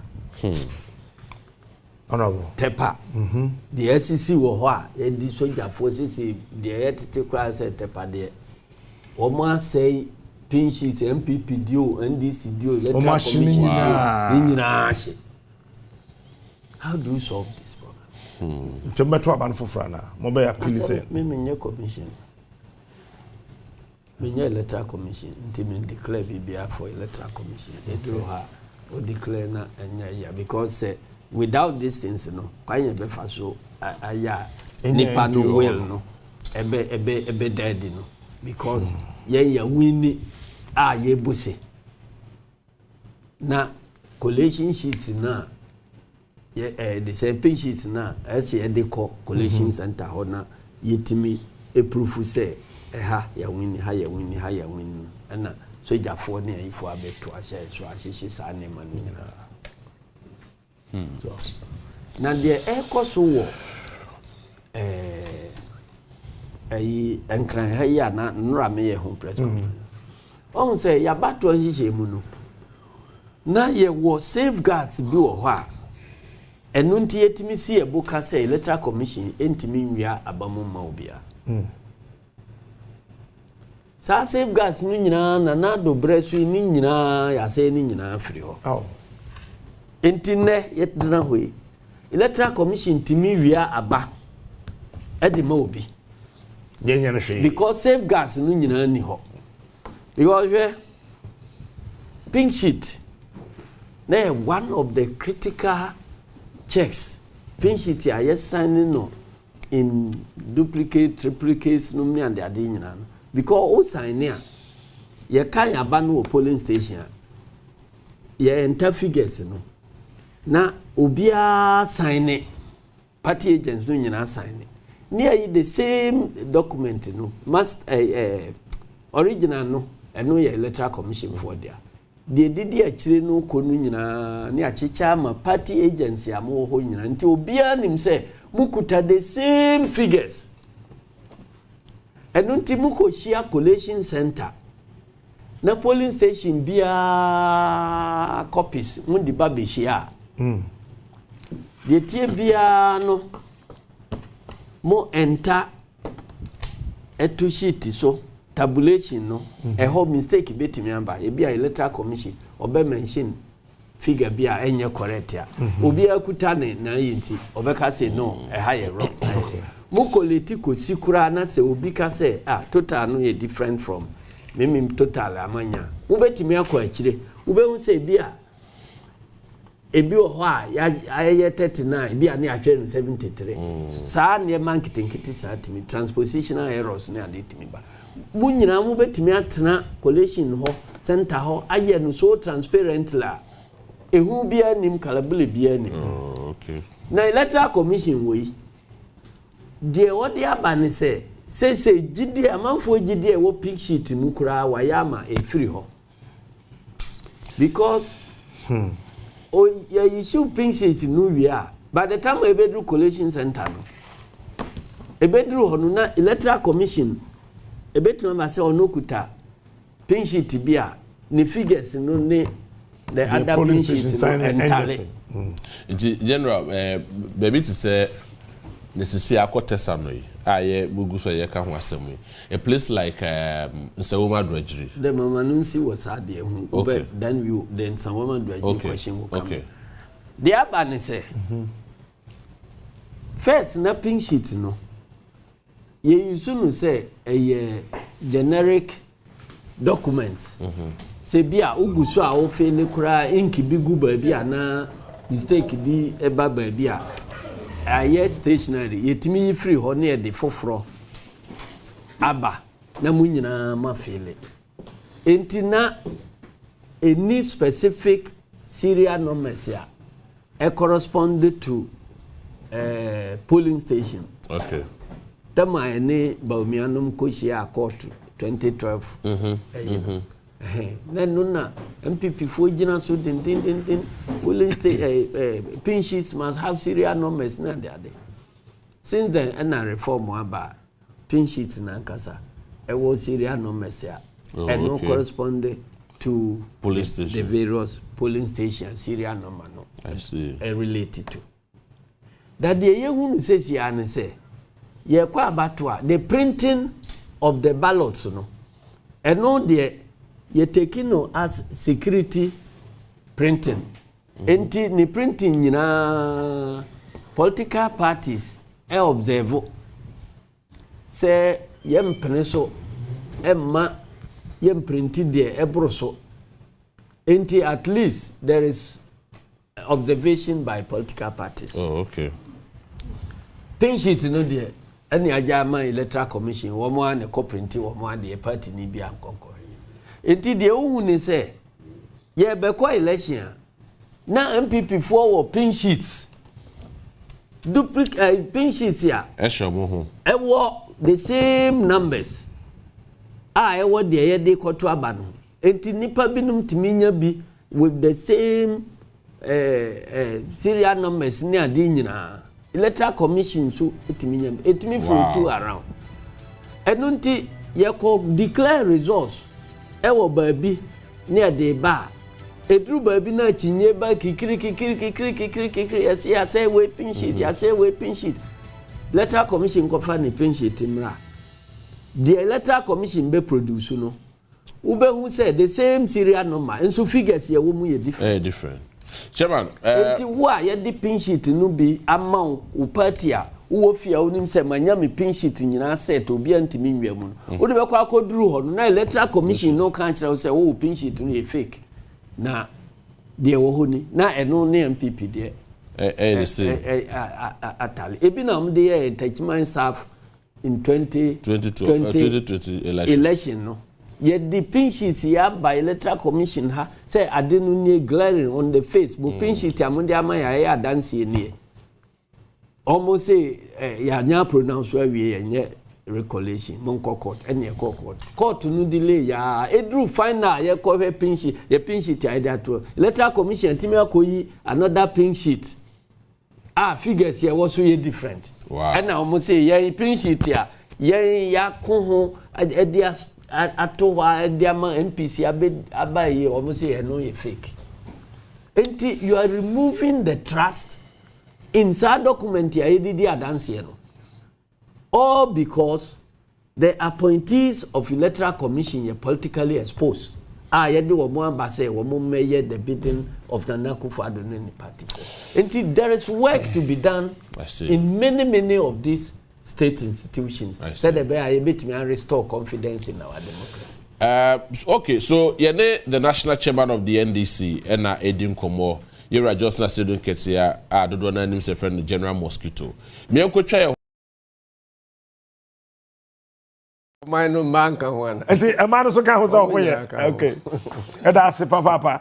And then adaji enipo so and then na ECC all year exhibition voter register here dey kwa akoto aba no 2024 you know and then na obi minim say me say na nchi no show kakra bi yaba ho ama presidential candidate John Dramani Mahama the former president eka ho bibi mpacho asem to say yo that's a captain captain ni general share there na yedin and I just says you are the senior man sir okay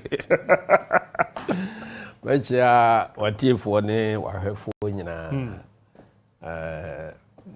menya bre emma sa na hu se kusi apie wi na chese bibisa no enti ana ndema pie enti mechia atiefo manifesto mate ho asem okay na amse be na wochini matuma numtuo kakra se oman babia yigina no nye enti se peace council for komo e kan bi ewom ye papa no masofo na nanom hemfo se omo ansori anyina amma ye ma echia no ya nkrakra no a emrante enu fira chire ebeba bedwiri ye nyina guna semwe de beba oman mu enye papa enunti peace declaration yanko sign yanko yewe no mbeka che Ghana for say nema ede asundwe ba no ewo ho enti nipa ohia asundwe no asese utu asundwe anamo na nema ede entokwaba ena yeguso ayeye na ya no fa esan ku gina ba bia ka se enko san krata se Yakopon ene de asundwe bebreye enunti empire ayebo ene nkrata ye san peace games ni nema ye no nyina mesre wo mo Yakopon adwuma onim se ye betimi aye no ye san ede kokogu ono no so ane ye ha no akra o papa wo wa tetewo ede wa gina ba bi se onim se obetimi aware abakoma na wunyini na ware wie na kogina papa ho se mamsika nkobo meira akoma chese wa mobra enti de Nyankopon bo ye adwena odi ehye yetrimu no o se ye mfa solve your problems de yes de nia adwen no ntimi solve no ye de kogu ne so a through mpaibo a no so wa so mu amaye enunti mummy mfa yen sheda se ne ma ese ni yen kura no ne gusu bompa ese Nyankopon mekura no maye enunti congratulate MPP for ni wo manifesto launch ni ne manema nyina na obi a onim de ekoso no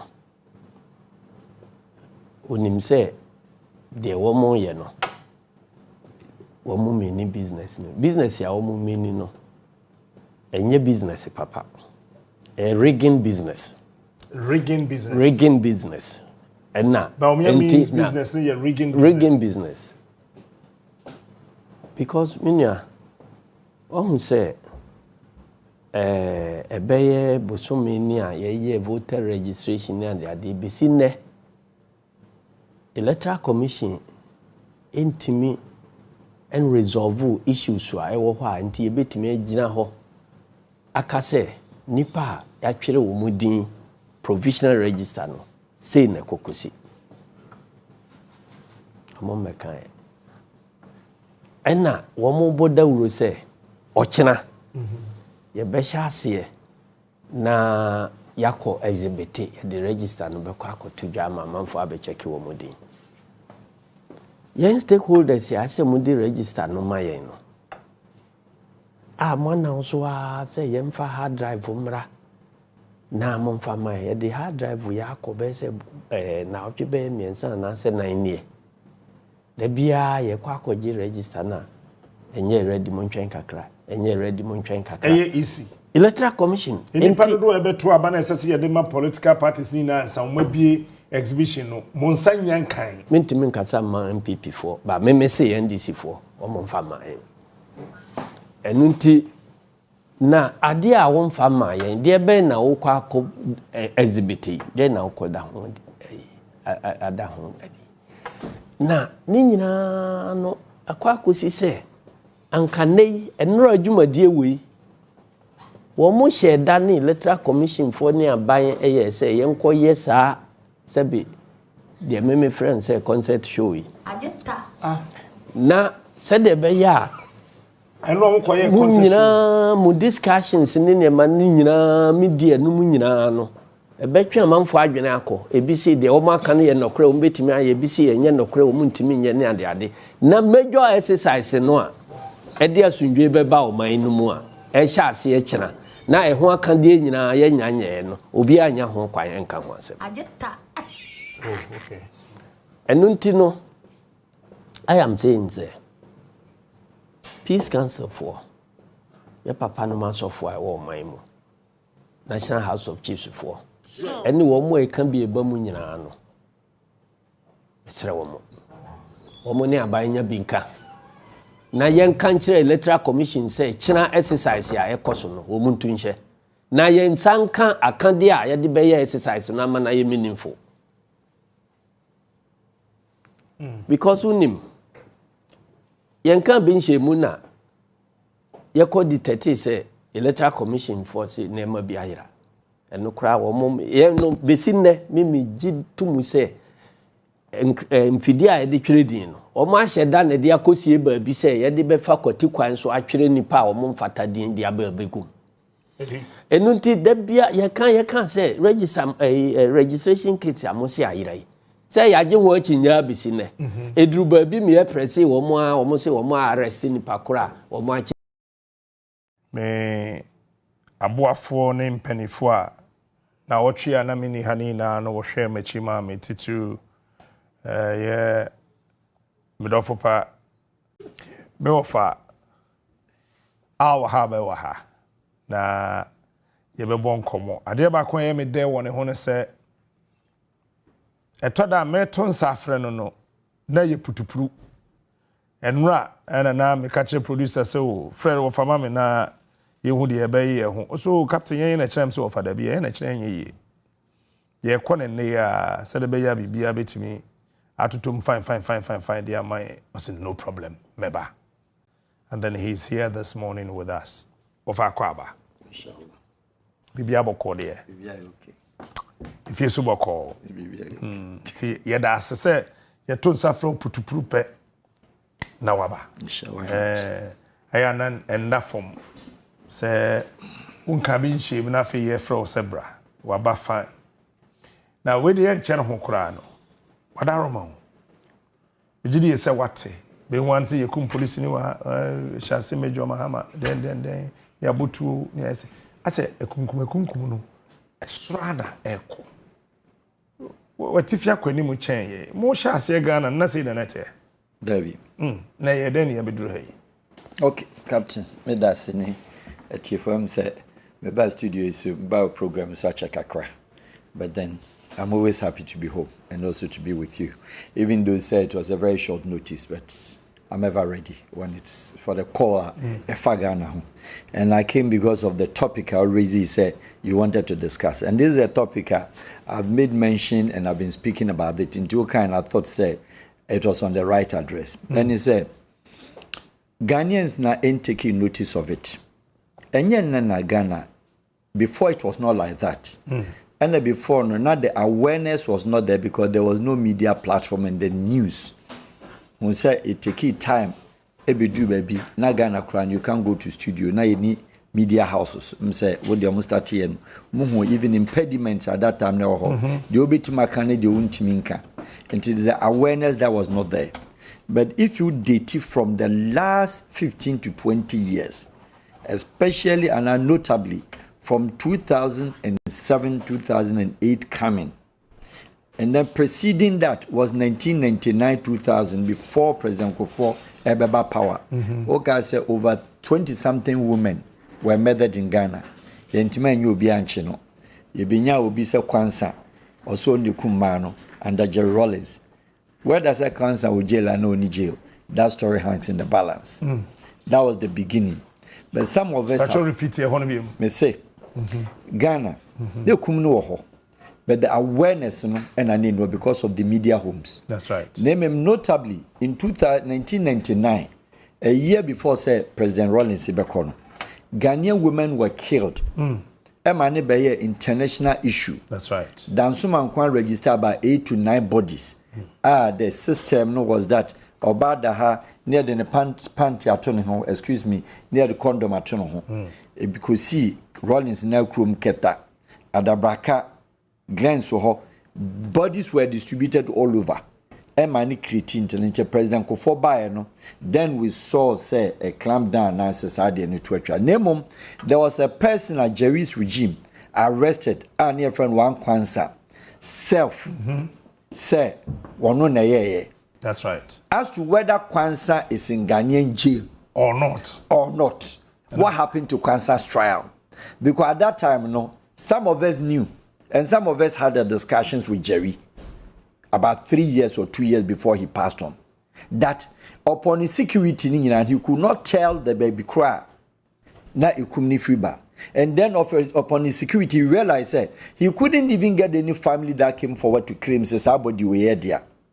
And somehow, somewhere, I thought say that Kwansa was made to stand. And when I'm a journalist, I think the Ghana Prison Service should help Ghana to unravel this issue. Kwansa no demand now on them. Now, was it true that we had a Kwansa that went to jail over the murder of 1999 of over 23, 24 women? President Kufuor Bayano, that time it was a change and a new government. In Tinia or high name leading to the end of President Kufuor's regime. President Mills and Alberti said, "Yebinya the word contract killing." So Bekaya. That's right. Then I started. So from 2008, Ebepimne, Ghana has recorded and registered unprecedented number of murder cases, killings, and I'm saying on record, whoever has anything contrary should bring it. Nigeria is in terms. In fact, in the size of the population, but numerical sense, average sense, Ghana kum nipacha every country in West Africa.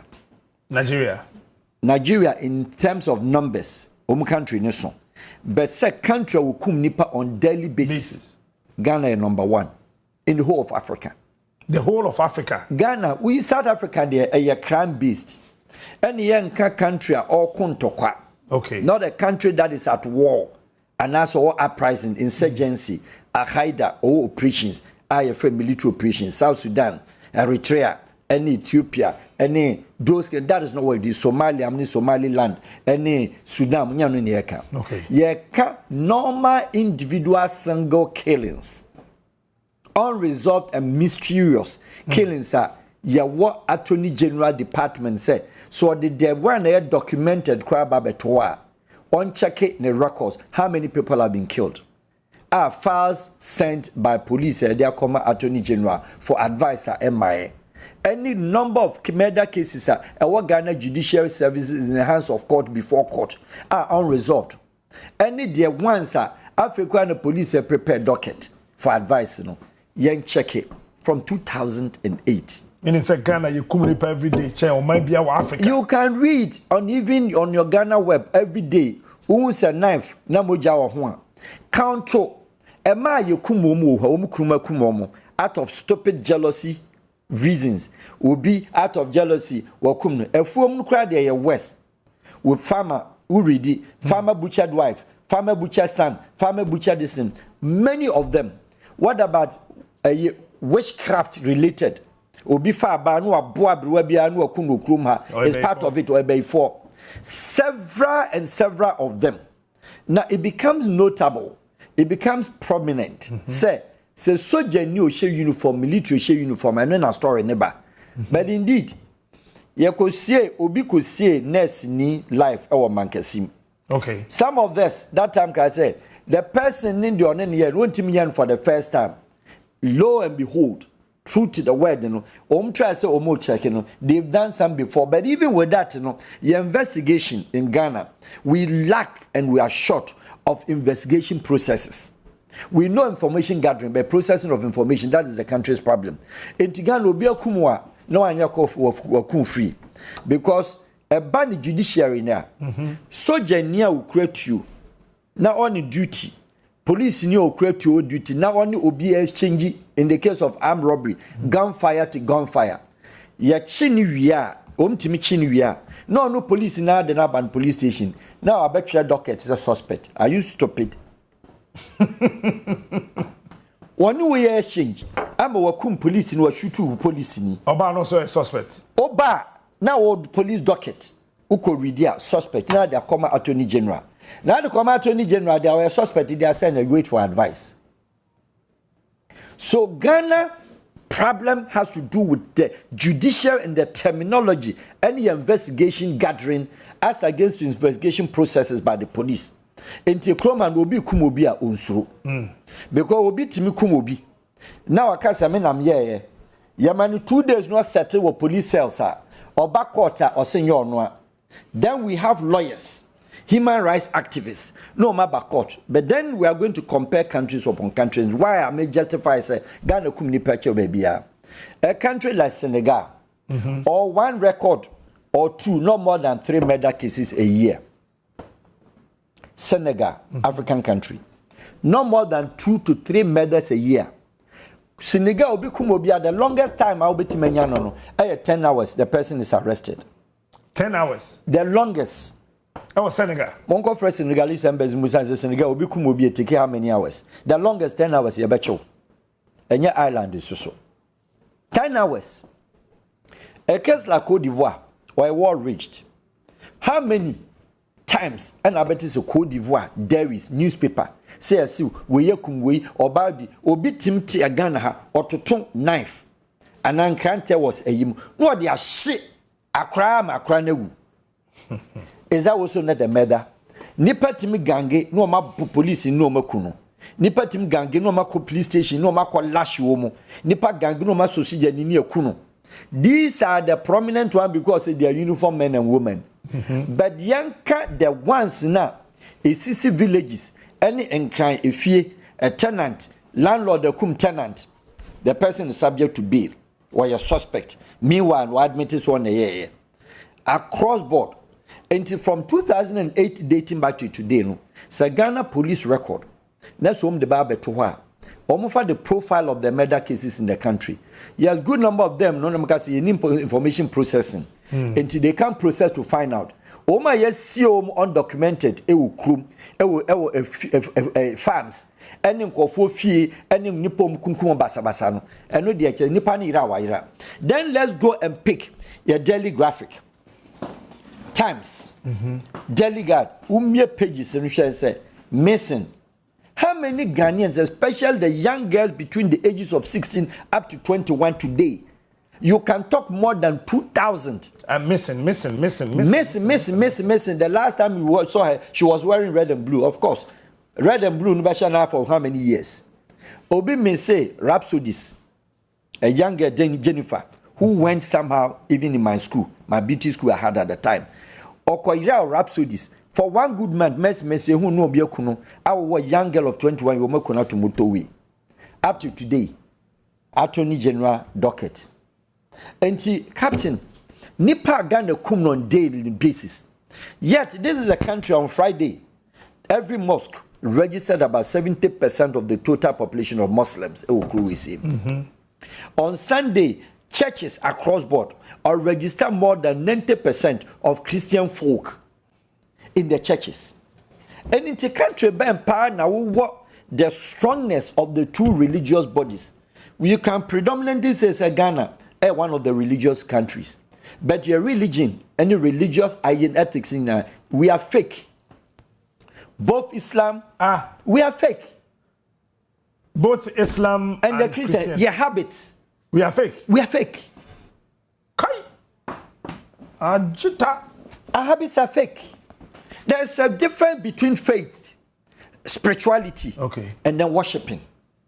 So whereas you're concentrating for people to see, say, we are going to the churches and the mosque to worship.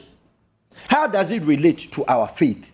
And how does it relate to our spirituality? Vis-a-vis your character. That is what I'm saying. Bam. We should be only fake people. Say you timi kum ya ho. Whereas say you will not get evidence. Nipa ba kukura me jina make witness say me hunu ye na ye mia. Is it possible? Wow. If we are not faker, JB Dankwa, a personality, and I'm saying the context, death, it will, and yes, you kum obia waya MP kwa na ye yawo. Me sadly, my background, say you kum obia. Or yes, be ofri nowhere on crowd there. Abusuafo kwa nya adaka kra no metima to akosie no. Ne de ya me ache obi ono de where pampe de abusua bitima akosie no. What about those half no? But all these things ni nyina no. Sunday asori yema, Friday mosque yema, enti ahimfo na yes adwuma. So we are faking as a country. And when they go into your national history of also your politics, we also fake into a corrupt nation. Because if you are not faking it, you will not look at it and say, Obi nkwada na komde no, na obi nya disika wontimi fanya hwe wo tutu from the share. We are fake people. Captain, Ghana for kum nipa enne aye kese obeko daily simono. Kofye 2, 3, 4 free of charge. Obi timi create you no a brandish in the air arrogantly. Why your audio, why your video, why behe yachi ni wi a why your suspect bail. Ni amane ko na murder cases are a war court kojo amanfo deal with it no. How many of them on the day of arrest or admitted say or no? Now the person gets the time the next 2-3 days you know or sabaka say police forecast wan kan kra you no asay implicate police account was say implicate police say o mu ka say wan yankase abu no because you are able show on the body. Omka so one can cry. Obi timi jina baka chere se prosecutor ka say om say onyi sika no onka so na ye enye ono a. Na ye timi ye judicial system. Na Ghana as a country ye believe that kind of crime. Let's look at Côte d'Ivoire. La Côte d'Ivoire obi din samone tutubotom cry ye chiwa. Enye police na do ko jina court ni akọ charge and bail monte this. No. What do? Police need to call because suspect rampa we no one and yes I am aware the suspect and alleged no. I know didn't call before judge, you know judgment no kotum. In term a fear or a fear of Burkina. Benin ha kokosha rate of killings. And Camino me and Obian say Benin the voodooism no. And konkran the kunkum nipa e de be ye dro. Benin or register 0. A year. 0 a year. Togo. Onu krana or yeah make answer politically no krano or what that kind of or what security challenges because we new opposition no. How many times and what is it? Togo. Yakum nipa. Then let's go to Gambia. Gambia in the times a be a chama omunya some few killings no. Gambia register 0. Then let's go to a country, Guinea Republic. Guinea, ni coup d'etat krano, anoma kra wankumbi, bed wankumbi ho. Mali, apart from the insurgents or Gao area, when we come to Mali proper, Malien wankum ni nuya Malien. Niger, wankum ni nuya Niger. The only thing that you see these two countries in West Africa, Ghana and the big sister and the big brother Nigeria.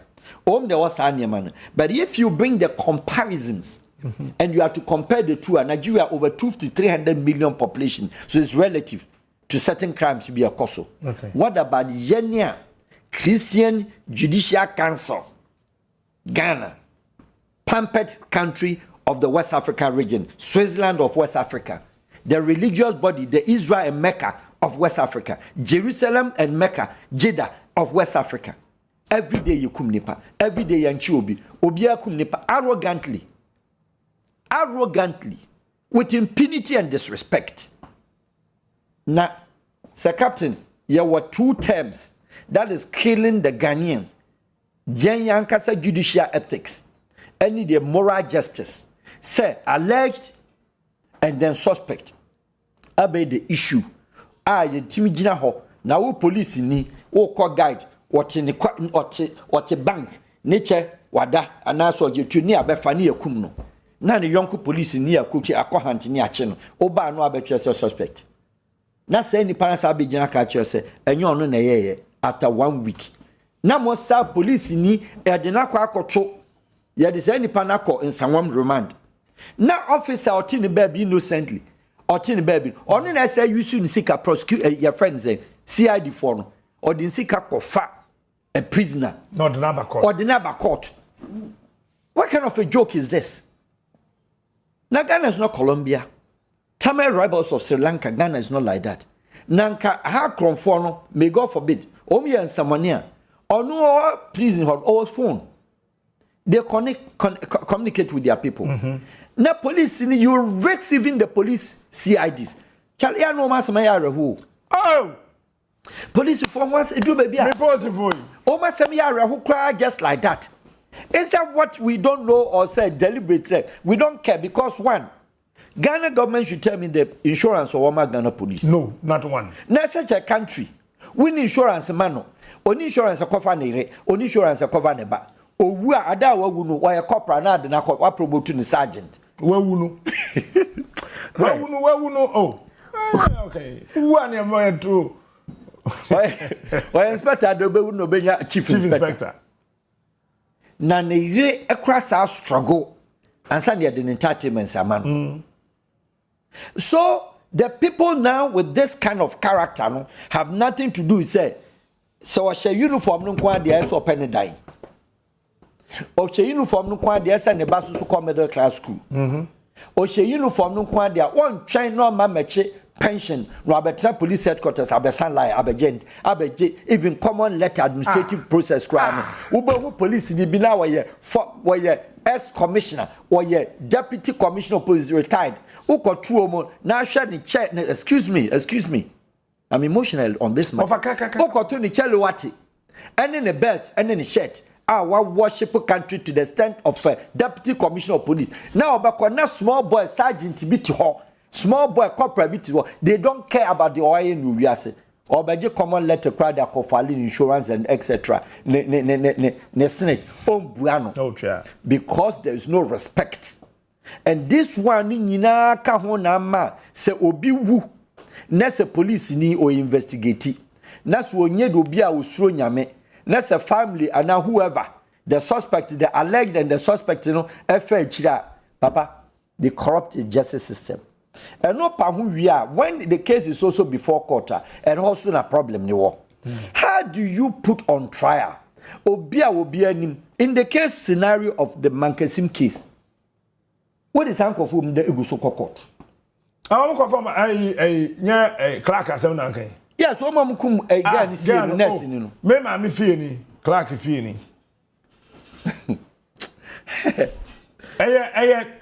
I got a bedu 10 feet. Debbie, and do ye fear any Clark fear and do 10 feet.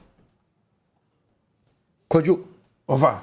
These people go now, okay, so the old Jew and someone be an observant person and someone gate CID four or no for trotro.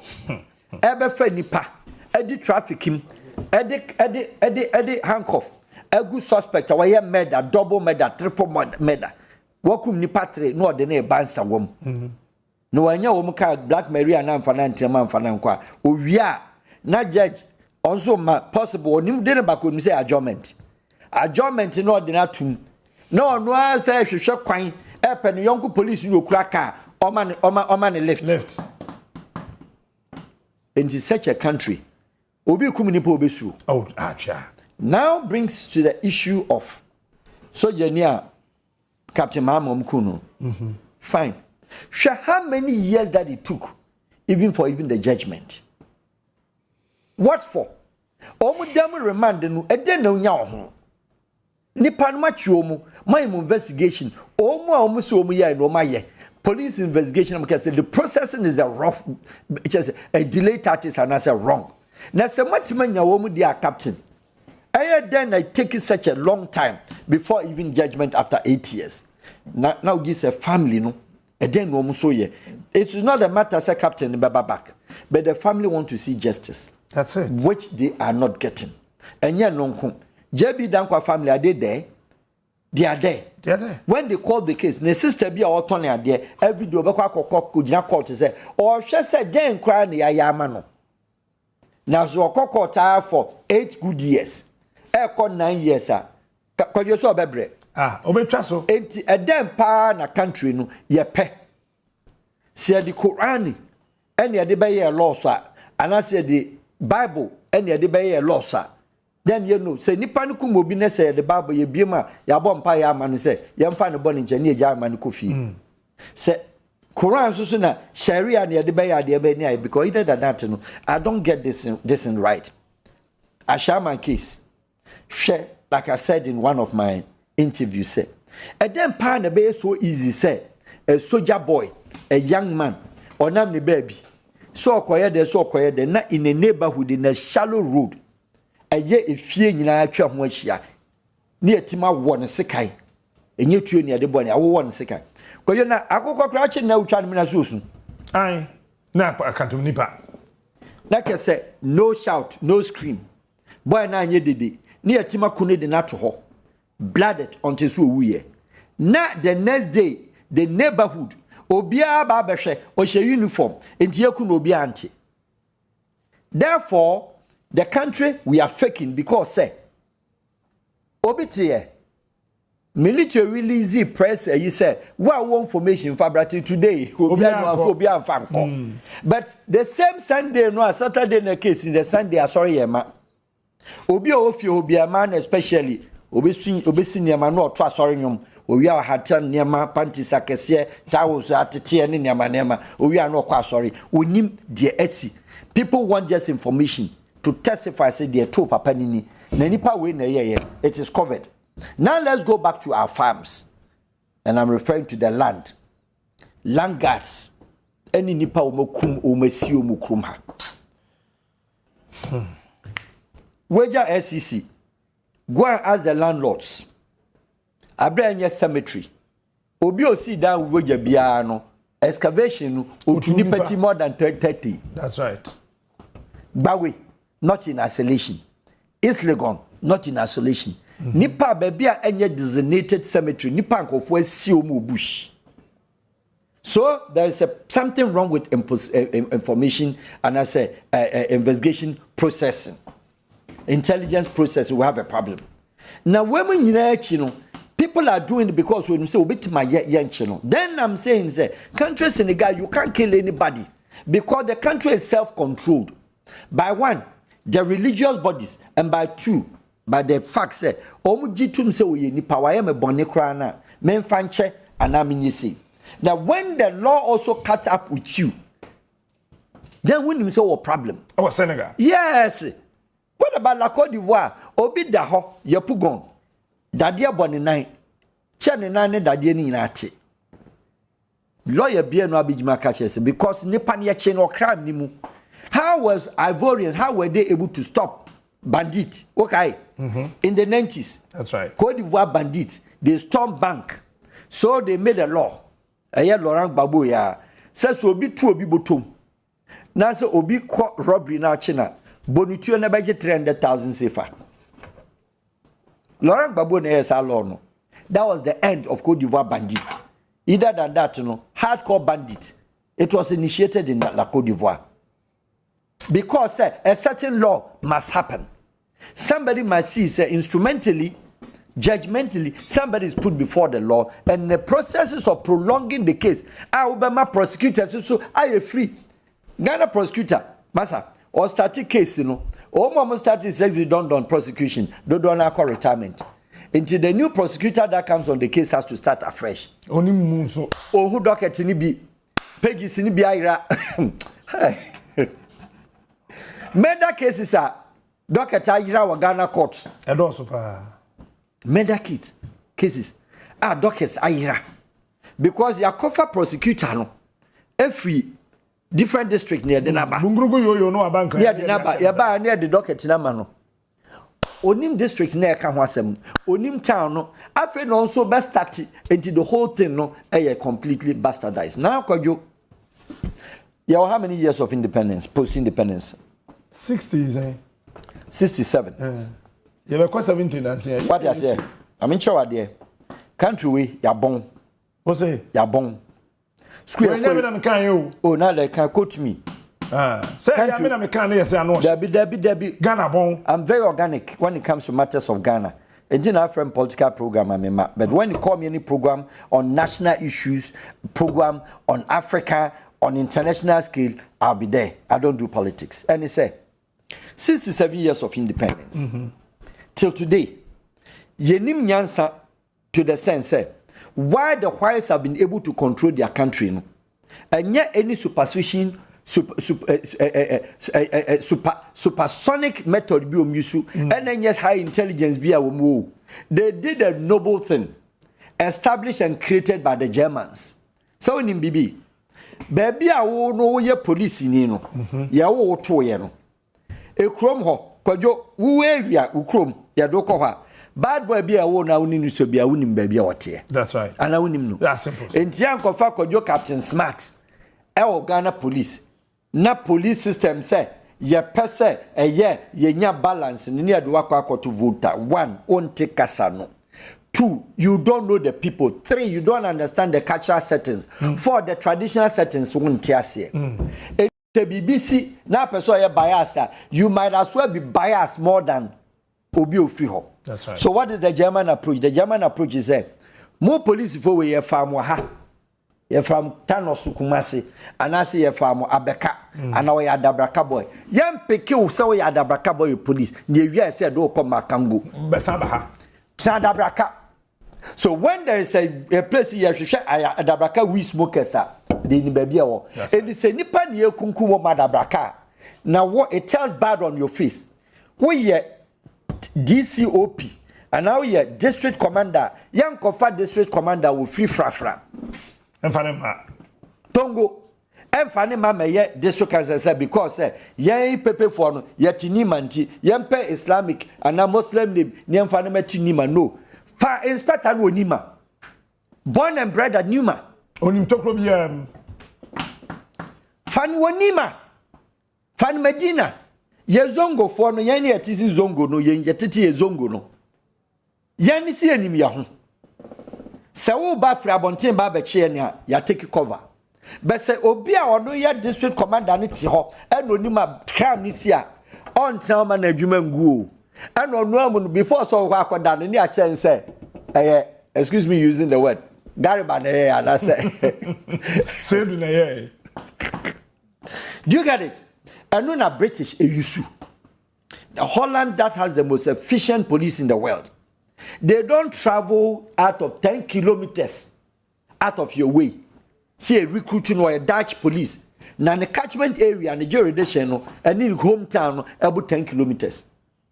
Or back to how copim saw the back pension out of police for 30 years, and the papa just guess. And then the best you are winning. Until they have what is called in German, so maybe a friend phantom build. Omo boys say touch you no. Phone way you say group way. Do madwuma ni phone yakwati oba earringa nim say sa group wi aha newo and to they create yachi wane yatwa picture no ma create phantom bill no de ato ho album and this similar crime this year wona we are affected the doba yes describe American way.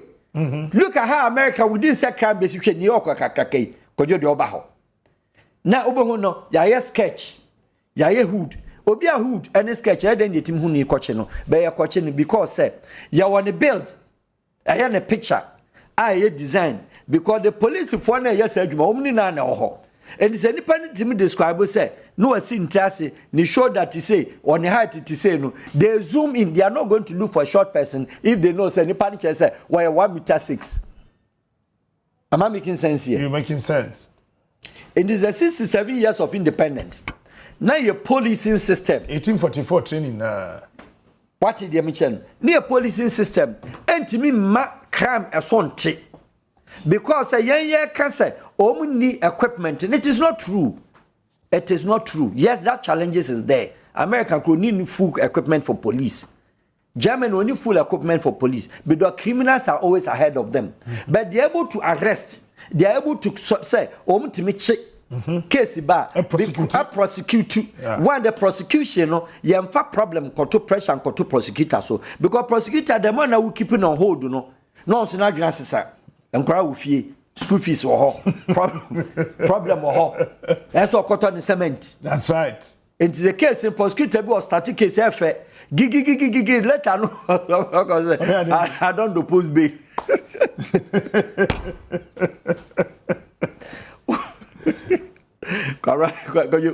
Uncle post bail near day. Near sack in the best school.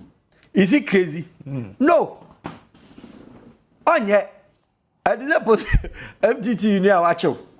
No, I can't just say I don't go cost a case, you know. Case I got yeah, get back your 500. 300 name quite. 300 was able to.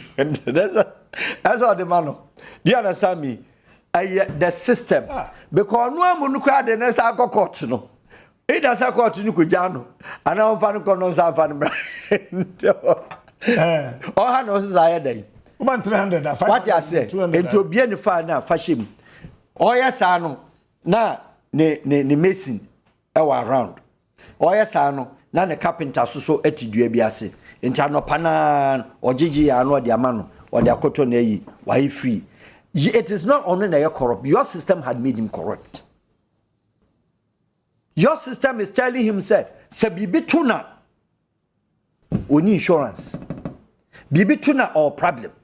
Now say obi oti Greater Accra, cry the guns cry there. Very few a year, enko police. So I watch here. And ka ideally no Greater Accra the land of the guns, the land of the gun state. Onima sase no so chair me. Onima sase no chair o. Yan hwa Ghana police. Dodo say no mafa guns. Oh. Guns na woman was sleeping name. Obefa police. Ewo Teshi, our young native Teshi boy. Ufa na Teshi police station wants you order. You see a per balance. Now the Nako Koto Savlungu. What the Nako a border be. Now Abra and ka dedication. A wohuni mami huni nyama a day. On Tinasima Sen Guasianima. Send a sister, ne brother, ne bushani no biko ni bibia. Uji so Babajina court a coveni pano. Or by fighting the crime out. And I'm giving a challenge to Ghana police. Sir, if you feel so we are 67 years of independent, not some of the achievements, and some of the things na yenye there, then the police and the security services, military there, a full package. Obia to me free baby like abrofuni na ya full na the mess because need a defense of the state. But police in this intelligence in there, you pick the people from the state and the district, the metropolitan, the region where you pick them, put them there. And let's see the basic country ha. Now you say so be war ablekuma and the whole no free. Now I find police watch in uniform and what ablekuma police station. Or better my boy or ablekuma abekuno. Because you as a possible. No one be. When you say minimum, and minimum you need a tick room ha. Can you come? Some take counter back. Abraham no neto obet mabikunu. No kuno be or baba suspect or be alleged. See him. And that explains. They now can say obitimiko police station. Na soldier ni in the eyes, glaring eyes. Actually, this country dangerous so. The issue has to do with land. More free land and so even the Nipanan in land no. Ekrati says a young coca semno, not at police station. And do you know the interest and the dynamics of the case? When we say boy, in the police in the Okuno, no. Boy, now two chokum so or no, police. Can you imagine? And it tells you, sir, that is not the first time, according to some people who have voluntarily given a reserve. Oh, yeah, oh, my, yeah, say, let's go to the bush. Nam confirmation. A year so you need one with the reactions, the effectiveness of the state. Instead of being efficient, you know, Ghana is always reacting and we are very effective. And I'm going to say, you're born and you affect people. We expect efficiencies to run the country, not effectiveness. The whole premier. Yes. When are we going to start this? Say no, our recruitment system is bad driven. Our recruitment system is bad driven. 2, even kwano maka say when you asiade any nyansade ema the military command, high command, the police high command say when you uniform man kra na wo asase, nobody stops you from having a land. Name of ideal no ko asase so. Go as even a private individual. Name of the moment I would do uniform subesciano. A census because your land in a Tony Nano, a chroma law be anyhow. And the chief or a year when you or time sasia on Fahon. Or better many patri because as there's no land demarcation, there's no plotting. Country Ghana, 18 to be some 40-acre plot when you road. When you road 40-acre plot, what time will be? So I estate developer. When you recreational center, a cranny baby or diagro, any football park. Yeah, you can't go on the market one new allocation beyond 2 baby. Now your town and country planning. On Suatia CSA, will be so a top 5-acre plot, 5-acre or felling tip top, or sitting in album, into baby our back up a road and go and look for it. Let that country cranny. What country is this? Because your country be money running.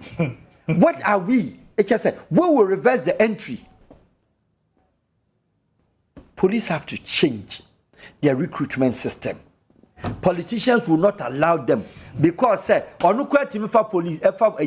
police administration say this particular police with this SYZ number. on a senior. Ye Freeman Casimo Bank. And now ACP, ama police sergeant instruction. And na MP so eba. Na MP no etimi asesa ACP instruction. Sergeant ne se me na mema ye nyimadi na komo nkodeme. Ono ACP no okotena office wo kra. Me na mema komo nkodeme.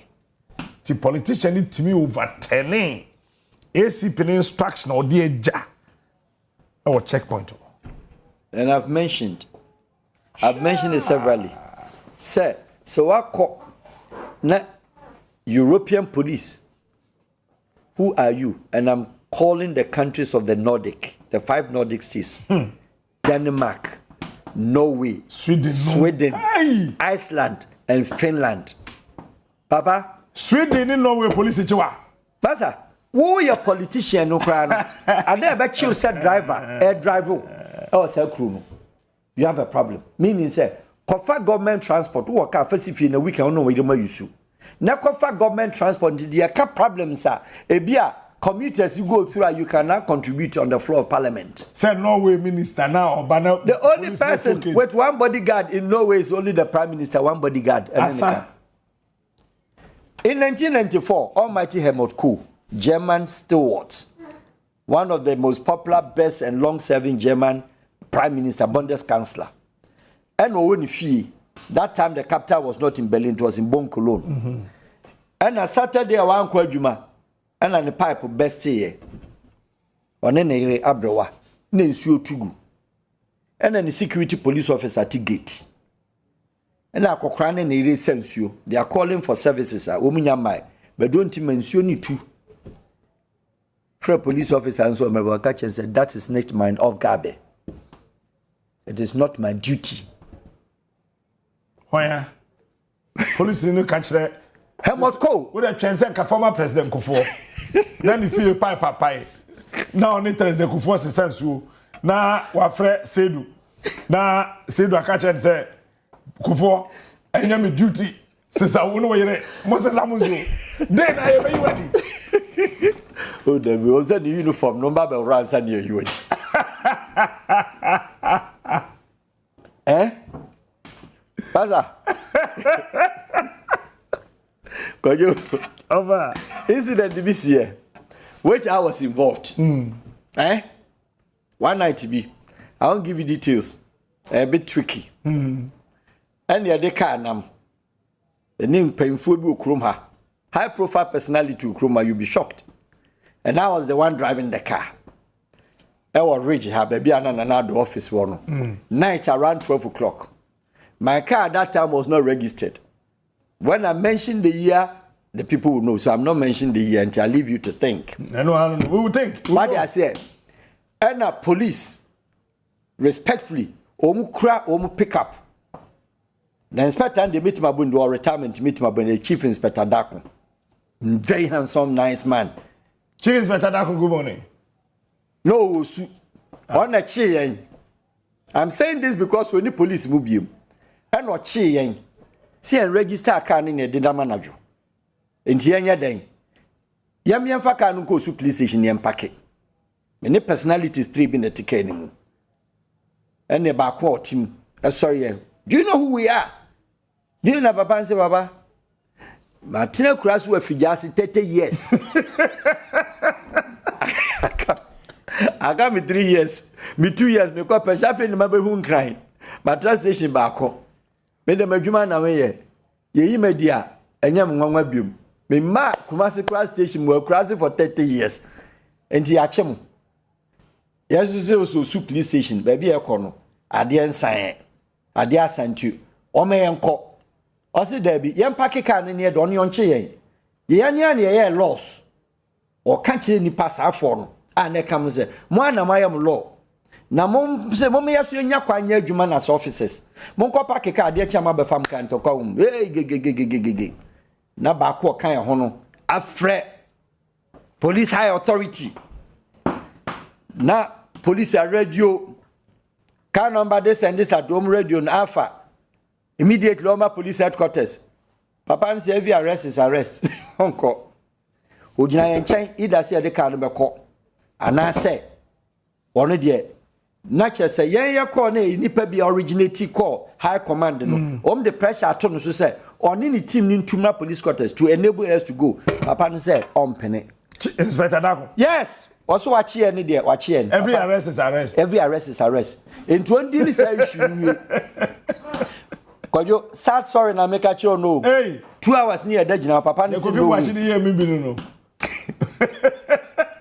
Okay. Papa is watching. After na course ne ba from police high command. And then na papa no person watch no. Won jamu mo nko. Osi no way.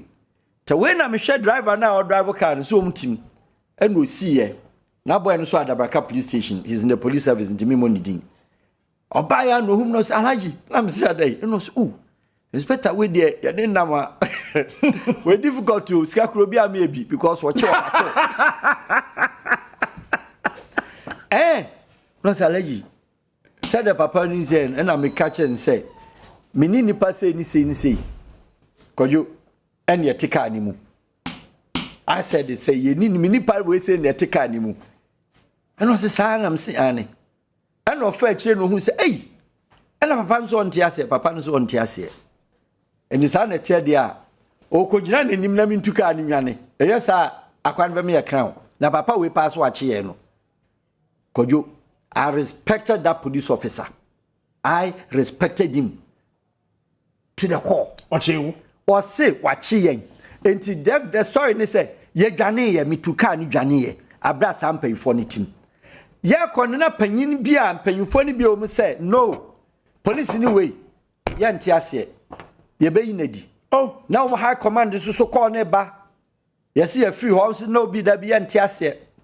Do you know what happened? Tell me. Obi Adenaba Osu police station no need number of days, some few days.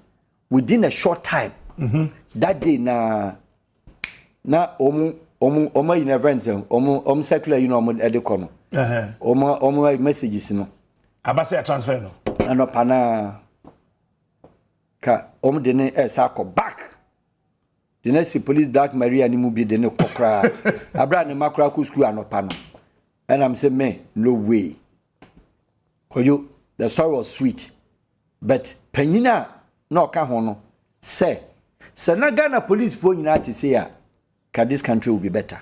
So he himself has to enter and intervene for the police officer to be brought back. Wow. Wonderful. You understand me? This is a person who has dedicated himself and is telling you on your face, say, my time baby had more than 30 years, I can't be bothered. So I transfer me. Mejuma na me ye. What's the man faka yen lines to see PO de P macho? Faka no kusuadia chamba faka. Kwajo na kawe edin. And machoism of who you are. Does it really matter? So if we allow them to operate with the laws and then within Nyama Yachoma, but the whole thing boils down on the fact say, so what the neighbor region? Nessa Kojo Nimho. Your police for don't go different region. Would you say, and excuse me to say, police for your appetites? Who can say you more? Master, depression and frustration. Ya fanopa the nefri, Ebia Ashanti region. Near the Nakoto Wasa North. Onimo bia ho ne busuani ni ho ne salary no ogin wontimi mfa bi kwa no abehwe ne yire ene ne ma edan ne de ama no na che guard room ne yire ne baba monyeyi the system and the transportation cost does not even permit to do weekend na ne yire de ne ma every kumase ye ko Friday ni aba Sunday ne nkura na ko school enti ote ho enti wo be ne ho system ne ye pa eso luku ba bi e tonsa boys no mko twansa of farms no afo madam for because ko obenya fufu adi obenya ansa no and over the year no wa ba ye drunkard enya by will but by the system that has engineered this kind of move now obi to a menu mienu national Ghanaians police for papetese hwe oba petese de okom no. Then let's come back to their ranking. Hey, and there's a 1 month discussion. Obitako police 27 years and a home about Krankan, also a man Kuribiada. And to such a police officer, na ocean age, na climbo, none age, a balloon, a volley up. Now at Tinaho, no greater Accra. No, no, mianani. And no matter to moto because police they have to fill their own fuel. Or turn the moto, no afany jacket, no agent reflector. Police if we work from her, they should throw a challenge on Onuya TV. How many of them MTTU and no more Omo Okada? Ono Gigi Echi Okada, Eji Okada is card to repair the moto. Hey. Ghana. Now, excuse me, so you mean here? Daddy. Wato Okada 10. Ana 2, 3, 4. Omi adwuma no pana by 8:30 esom ko barras. E de na ire market ko no ba no kudidwa. E do weekend police for a okura onya ayin tip no. Obi ari akokwa no pa. No atoni nsa bia. Onyeska no ben mapetese. Enti we can encourage them. We can encourage the system. We can change the system. All this in box together say the recruitment drive now, and the politicians' influences, what? And the moment to mean function, and to will become obia, on to mean function. And the murder cases in Kojo enjoy, and Ghana kills more than any other country in West Africa. Either police can challenge, either the military intelligence, either the BNI, all of them should come and say, Omonfa Kromwa say security profile. Now, such a nice country under President Kufuor in 2005, 2004, the most highest wanted criminal on this country was an armed robber, Atai. That was what was the police profile. That's right. Look at where we are now and the murder cases. High profile. Mumusa President Kufuor, the most wanted criminal in the country of 34 million people was only an armed robber. Atai. It took a few watches to arrest him. Send the mark of watches on 500 cedis. Tell you. 5 billion cedis was the ransom on Atai's head. such a country what mama security pa at ma prong low see Ochi attire 500 Ghana cedis. So let's ask now post atayi say ne boy na esen ko ye nji ko yin mane ba because someone odi ya odi cost 120 years no that is not the type of crime I cost now in the country. A full glare of the police at a police station, a military man. That is not. Atayi couldn't have done that, and he wouldn't have done that. Shababi omkwache no with all the most wanted man in Ghana. Omkwan osi niama osi around boss as ahata. Na enedie rampantly bebia yekum nipa. Rampantly young boy bia timiku obi enkra 10 years kojo timiku obi. Enkra 14 years etimiku obi. 15-year boy why a medra. 16-year boy why a medra. 18-year boy otimiku obi. Oba etimiku obi. Oba timikum nikru timikum neire. Ni nyina no uwia unresolved murder cases ya titi anameboa. Ni nyina wa attorney general. Na attorney general ne yino ne fa ne kra nyema. Are you not fed up? Are we not fed up? Kojo, mamima interesting dynamics. We are dealing with national issues, so we can cross carpet everywhere. And then we are now Sabo. They are francophone one because I say you Kojo, Patrick Chinobeba. Anna Kojo, the abiding affair. Shaya, interestingly, which office established the office of the special prosecutor? Is that not Attorney General? That's right. Honor. A presidential special initiative. But then it must have an authority and a certain ministry under the justice and then Attorney General Department. Is that not it? That's right. Now, on one office now established, on one team side no court, umi ni court. Kojo, overseas Dapaah case. Attorney General no office of the special prosecutor umi ni na court. Na we na omo kontoka obi against it. Yeah, and sa case we officer wa established no. Wa sa no office na wa man rules, regulations, conditions, service of work ni bibia ma no. Onu ani no umi ni na sa ko gina wan jeje in such a country se nipa bi te se me anti se wo innocent person bi te ba bi na se bibi koye na. Who is to fight for you? Who defends you? And where does the law works and where does the law means the justice? The law is one thing and the justice is another thing. It's the law that originates and brings the conclusion to the justice. It's the law na munankasa justice ni me no problem there. Where are we talking about here? And how would the murder cases stop? And the solutions no ko you munamuti console nachi.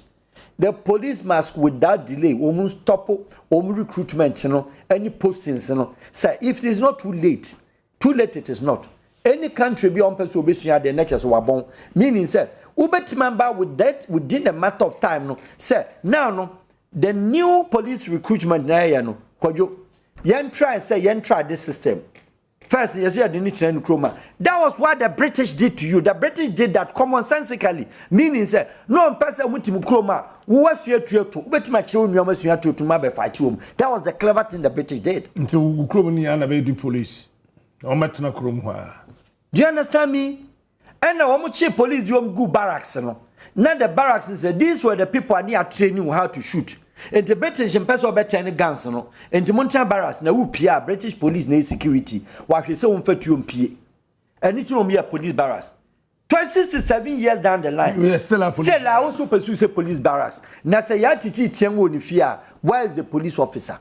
Abra also so ratio no. One police officer is to take about 1,200 Ghanaians. Onwa musu ni phone sa call off ne credit dum. Oni credit or the be free. Doom so cross aba. Koju. And to say a police state, we have a problem. And to see a change and niama. Na a kunkumakunkum no pa de. And my can say religious bodies. Yenya ni woman within someone in web. Now let's talk about diplomatic leeway and I say diplomatic solutions. Captain Wutime. Meet you pa. Now, se bibi atisa. No man who's a tribe in me in Ipe, border in me in Ipe. Not forgetting, say Nigeria so a strong army, said the more Nigerians. Nigeria may a bunch army be with the whole West Africa. Some of them may say, what bunch army be with the whole West Africa.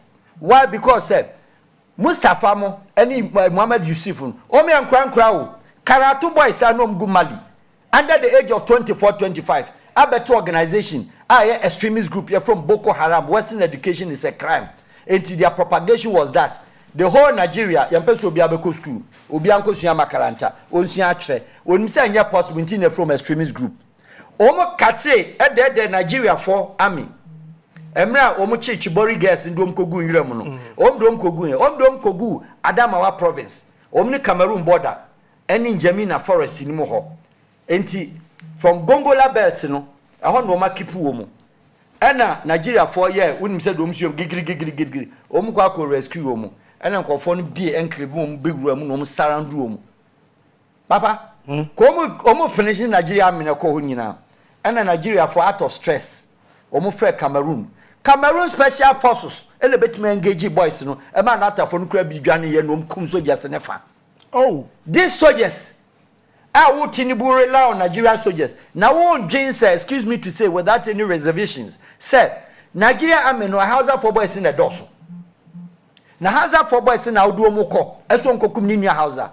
Meanwhile, American ambassador here Nagin Su Konichiania Kokasan, who do board down catches massa, madam, and yet diplomatic in a Western foreign ebay. But Musho Biti say the emir of Sokoto, Sanusi. Sanusi ni cousin sinige a boy we. And Sanusi call board and so. Once or quite jaba. Oh, Ramu. And it's not Islamic clerics, so scholars. Yes, so me has a for boys in the free condo. Oh, and the echo was a Muslim diplomat and a head of sales of ECOWAS is certainly Nanado Danko Kufado. We are top class diplomat, why foreign minister, by president. My advice is that in diplomacy of such dynamism, complexity, what you need to do is say, yeah, the special envoy in ECO. Munu obi am because I know them. I know those boys. Some of them. Na mo ne nko kasa. Enti munyi special envoy na ko wasentase. Enti one neighbor, monfa Sanusi nko. 1-2 constitution till now. Mon person bohu sa de no. Sanusi ne nko kasa. But the most critical thing na ECOWAS oma bon. ECOWAS oma bon your mama. And he said, "Se wosu kwa kotu Sanu ukotu chiani. One man diplomatic exit. I have friend immunity. Mon detective say ye tuwa ya do kwaha because say Constitution of Niger and he say so ye treasonable offense enyama miensa either say be cut you throat you chatty and I say do be share from near the abotri near stone to death. Okay. And I say firing squad. Okay.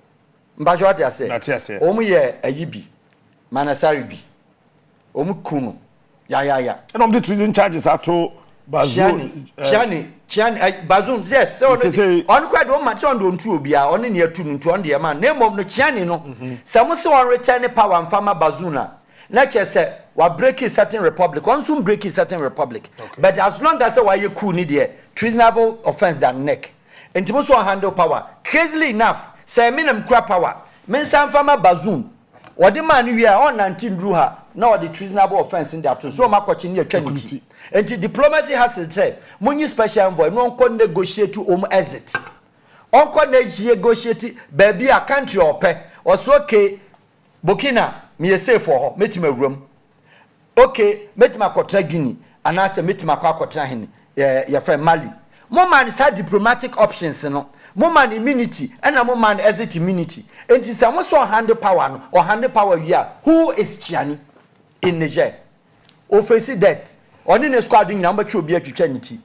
Captain, I don't see any no so at the treasonable charges about current president. Yeah, because treasonable charges in a year.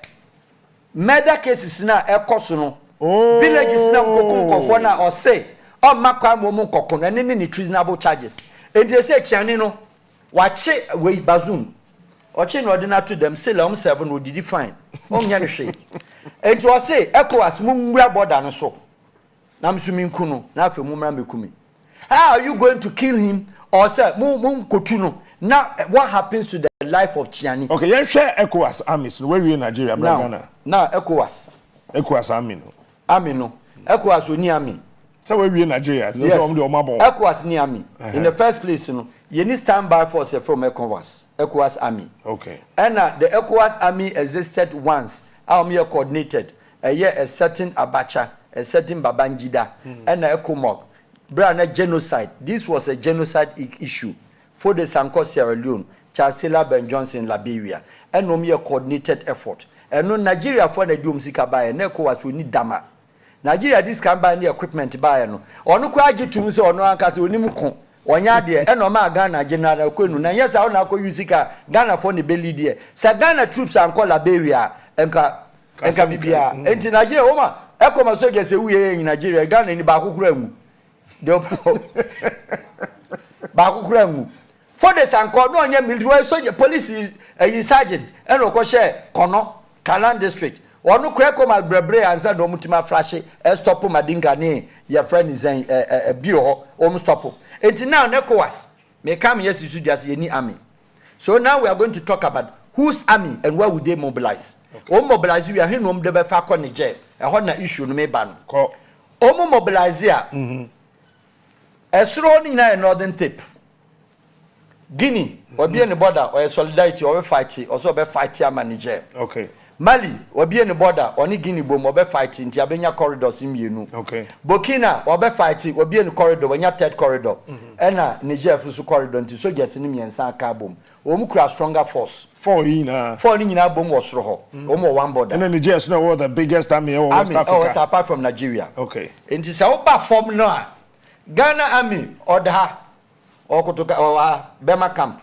Barracks and crying and danya papa with all due respect because Ghana army first na no mtimi eku num de ntia gu ntim ba Ghana no omni forest om kwa akoshema yeku ntiku ni ho because dana chichado military for na nim say private houses na isuo baby a yi Pamwan junction baby a go yesi no e ho nyina private houses awura mom ni officers mess na tie enti Ghana army ni ho Kumasi 4BN a trotro station Baltimore trotro ram Takra de anaji omo moreover Ghana army now wo ho feche West Africa army fo nyina wo fa army obekwa find beautiful boys we mu beautiful boys we mom girlfriends bebebe no abi se boys wo mu bako yanchem Ghana army obetima konya Sahel akonya desert so ko 3 days without water they dare not try yes so they dare not they too handsome to fight Ghana army is 16,000 Ontimi volunteer more than 2,000 soldiers. Mo pam kanche military mu se wo mu. Sa so ni 16,000 wo kwa. What the say na beko. What the 2,000 pen na beko. Togo e adama de won crowd won make mistake. Because ono no judge go ni tikika. You go ni tikika ni say. Ono still odako 777 years without any definite time. France for nkasa France for mi na no nkasa e adama chi ni nya pacha.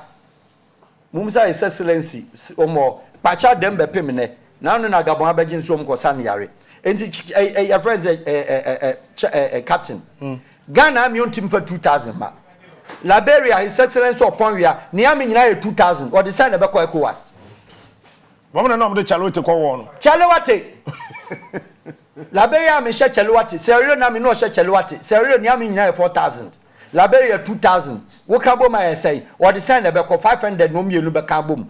And now call His Excellency the sleeping president Adam Abari. On the time come be meeting kwa no ada. What did them tell? Adam Abari the banju for do saying. Me ba what you say?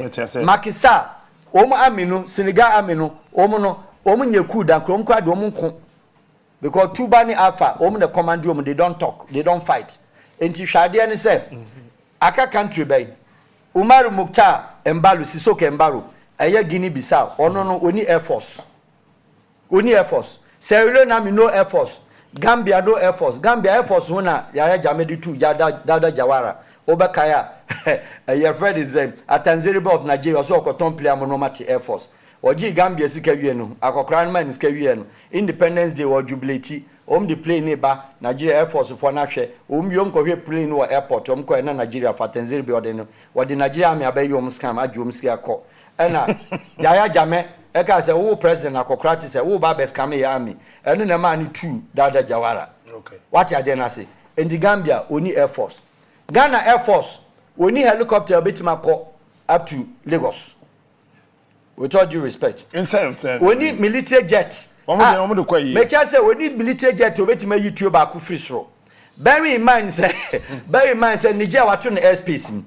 Enti he fan number from we remember the fan analysis wo ho. We ni bi. Na Senegal ni troops on team from kutwa Mali because airspace won ko.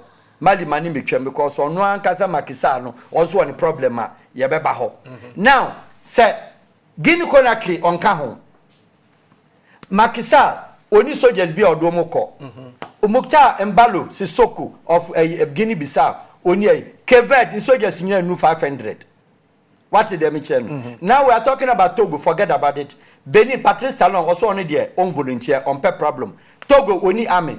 Nigeria or the army do send a Ghana and the says do send a beba. What did they mention? Now we're talking about Senegal. Check all the 15 countries of the ECOWAS. Army number mobilizing. Omundu even 10,000. Into Omo starting to Kwanini. Bear in mind once again, say 941 kilometer stretch. A former Nigeria, a whole number of say Ghana army said or call Niger, they are mobilizing troop on him. So person call Niger, as so fighting through Burkina. One conquer size is here we are. Ghana mean cut here we are Burkina. So Roma Kofa Niger. Now Togo on fighting room because there's no airspace. Yes, and yet. Shoulder to air means obey you out to form. Chania prepare because equipment and Niger army wono. Ghana nibi. Côte d'Ivoire nibi. Alassane Ouattara or the Côte d'Ivoire. Niger. Papa, stop it. Ghana, your pins go and your friends say armored vehicle. Two. The armored vehicles now the back of me terrain say kokunim you. What the back ko Niger kabako. Hey, a crow say, Echo was Diago, Togo, what did I say? Sagana will make 60 among country.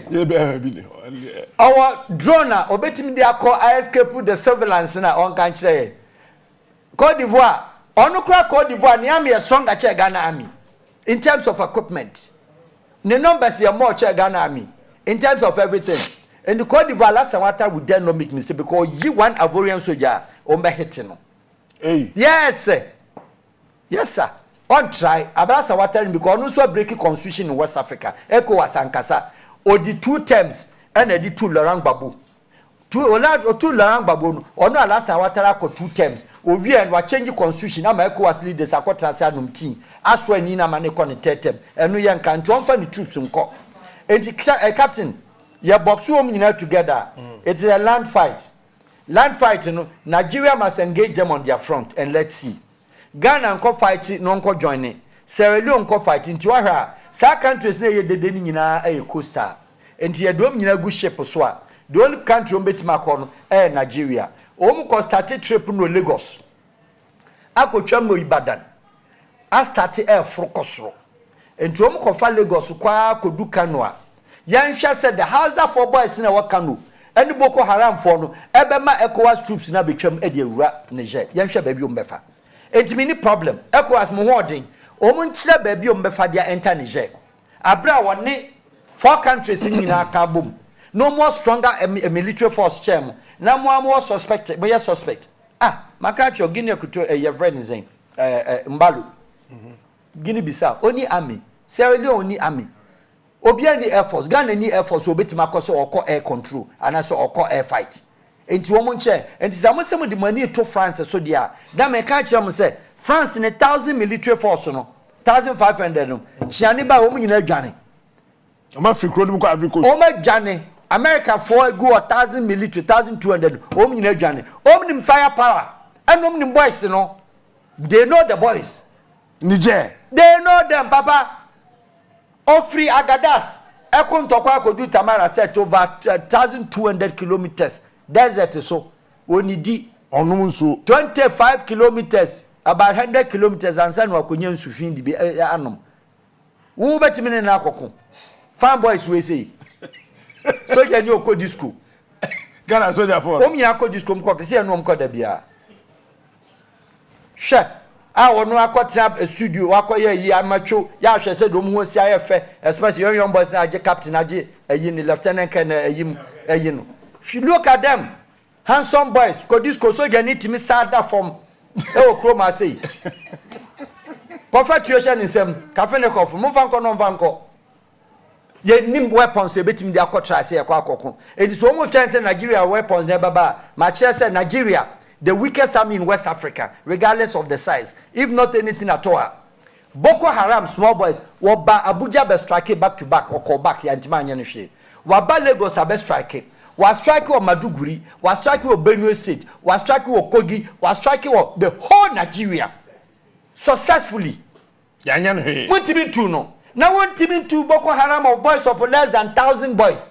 Niger na ne kwa with the strongest army next to who Nigeria in terms of strongest army in Niger. Strongest army in West Africa. West Africa is Niger. His Excellency Nadu way. Strongest army in West Africa is the Niger army. 33,000, 37,000 force with 9 intervention specialist group and one more about 30 groups are and one more special forces headed by Chiani. Ko, Mr. Fight woman yenda. Ya pesa womuti diplomacy ase. No munja dede no. No mun kofa special envoy. Kofa Sanusi, emir of Sokoto. Fa emir of Kano. Kofa na ko. And yes, I'm on cover Inugu Reverend and Kwa Bishop and Kran or Kwa Ombetie no. Nanya de na mo no. These are house to house who could trigger a bet trigger the whole Nigeria will be bought. Tinubu cannot rule for 5 days. So Mura or the ECOWAS. So Omu your force, Omu Ra, Mopami and tempted the base West Africa, Obi and Timin Sano. Burkina be BM, Mali be BM. Guinea baby, woman now special forces. No more, yes, you're body fine. What's it? Yes, no more, you're body. So, bet my son electric Macua Brinkun. Then you will be Krumami Monidi. Jerry could say more Cuba. Cuba, Ombet Macua electric, gorilla fighter, Ghana will be. But woman, I the Jerry or don't you here now would say no who's a boy in who. What a China mono. Jerry Naya no called Amnesty America. Or mom, you know, Koji green card mom. And no Yako dinner there 11 years. And yes, I am boys 2 crabbit my man. 2. Don't buy a boy 2 crabbit my head, mom the Ghana army for me face off. Don't buy a 4-2. Messi 2. Special forces, they are gorilla trainers. What are the France for none could train them? Almost for die, a die or the inside for die. That is a cura. Maybe what I say. Or the inside for dying. That is a cura. Those are the boys. Travel come home. Dami back home. As me go to our home. Chiani, one crowd the woman in the West African soldiers, French form. Only the top commander. Why, Niger? Chiani, yes. The oldest general in the whole West Africa. On Kassa, your friend the soldier. On the Omuya Ida. Yeah, your friend the soldier. Why did Mukasa know him? Di okay, and your uncle. Now I know what you'll be 7-man couscous. Oh, Didi. Oh, yeah, Shesika, ECOWAS for more him for this your story. You ain't there, hit him. Sasa Nyamana Moyi Yano. Omo Kofa Kasa Awo, or Nane boss. Mamadou Issouf, Nifi. 152 billion CFA. And Oma Kofa. France and Kasa, ECOWAS and Kasa, Tinubu Kasa. 152 billion. Billion CFA. And Oma Kofa Bazou Neba. 50 billion CFA with cachet, trunks of gold. Confirmed report. One year she nebano was this kind of way in ye aje. And when a boys no a year demonstration. So Mkobu France near them or reveal say Sika de Bishani. When Miss Koma picking them, Bazuna when Miss Koma picking no one ho. But on Kasai, on 2 constitution we're looking for diplomatic solutions. And Timunfa special envoy. Munima diplomacy wasem. You can charter a hire or rent the service of special envoy. Omne ne betiase. Na mu wia mama ni diplomatic exit. Say he no mfa. But I'm telling you authorities say Tiberi boy, Hausa boy. Omnim the France for aye wo mu. Say now we are not going the French way. We are going to Russia. We are going to China. And they have the liberty woman called Johnny Breaks. Onfa ma wo ne enfa ma china. ECOWAS udi agro be shan. Ghana military is too beautiful. Omo office omtim kokon. Omo asu nim. Opa enfa Ghana military nko. Some people who ordinary in Konyani Alavanya or Mkopata. A tiabo friend of the 27 years, so much Makopata. Jabro Bokukra, they say escalated case. Missing Konyani Alavanya South here, Gumulam 27 years, Ghana mass officer problem. Your military forward him for. ye military nkonya na omko twa asase no nhia na omye nkomko do asase no so kra na bibia kra na hobiem omakodo na afa boys omko disco mo sat say sache wo captain smart wo so de ne ko ni ja akoko minua wo aminu a wo that any ayi me pa cho enkodi sa region mu agro ye mo de yenim ho minim Tamara said too much minim Sopro minim Agadas minim Leila minim your friend is Asamaka minim Arlet Janet I know Tamara said too much they should not play what's say masa na so no mo kwa no ma kotete enye fight no ba be ye Njamina kromo enye gata fight no be you omno piru do akọ desert ne so ono ka anwana no akọhye anwana se Ghana soja be no betima nanti anwam so akọ akọkọ omka se South Sudan na muni you anko wa no akọwo woni you anko Lebanon no akọwo and they say a friend professional fight indeed they say Ghana me professional discipline because 6 o'clock no me parade no gina ho Nigeria me afi no oba in the African presidency African leaders Africa me na you and they say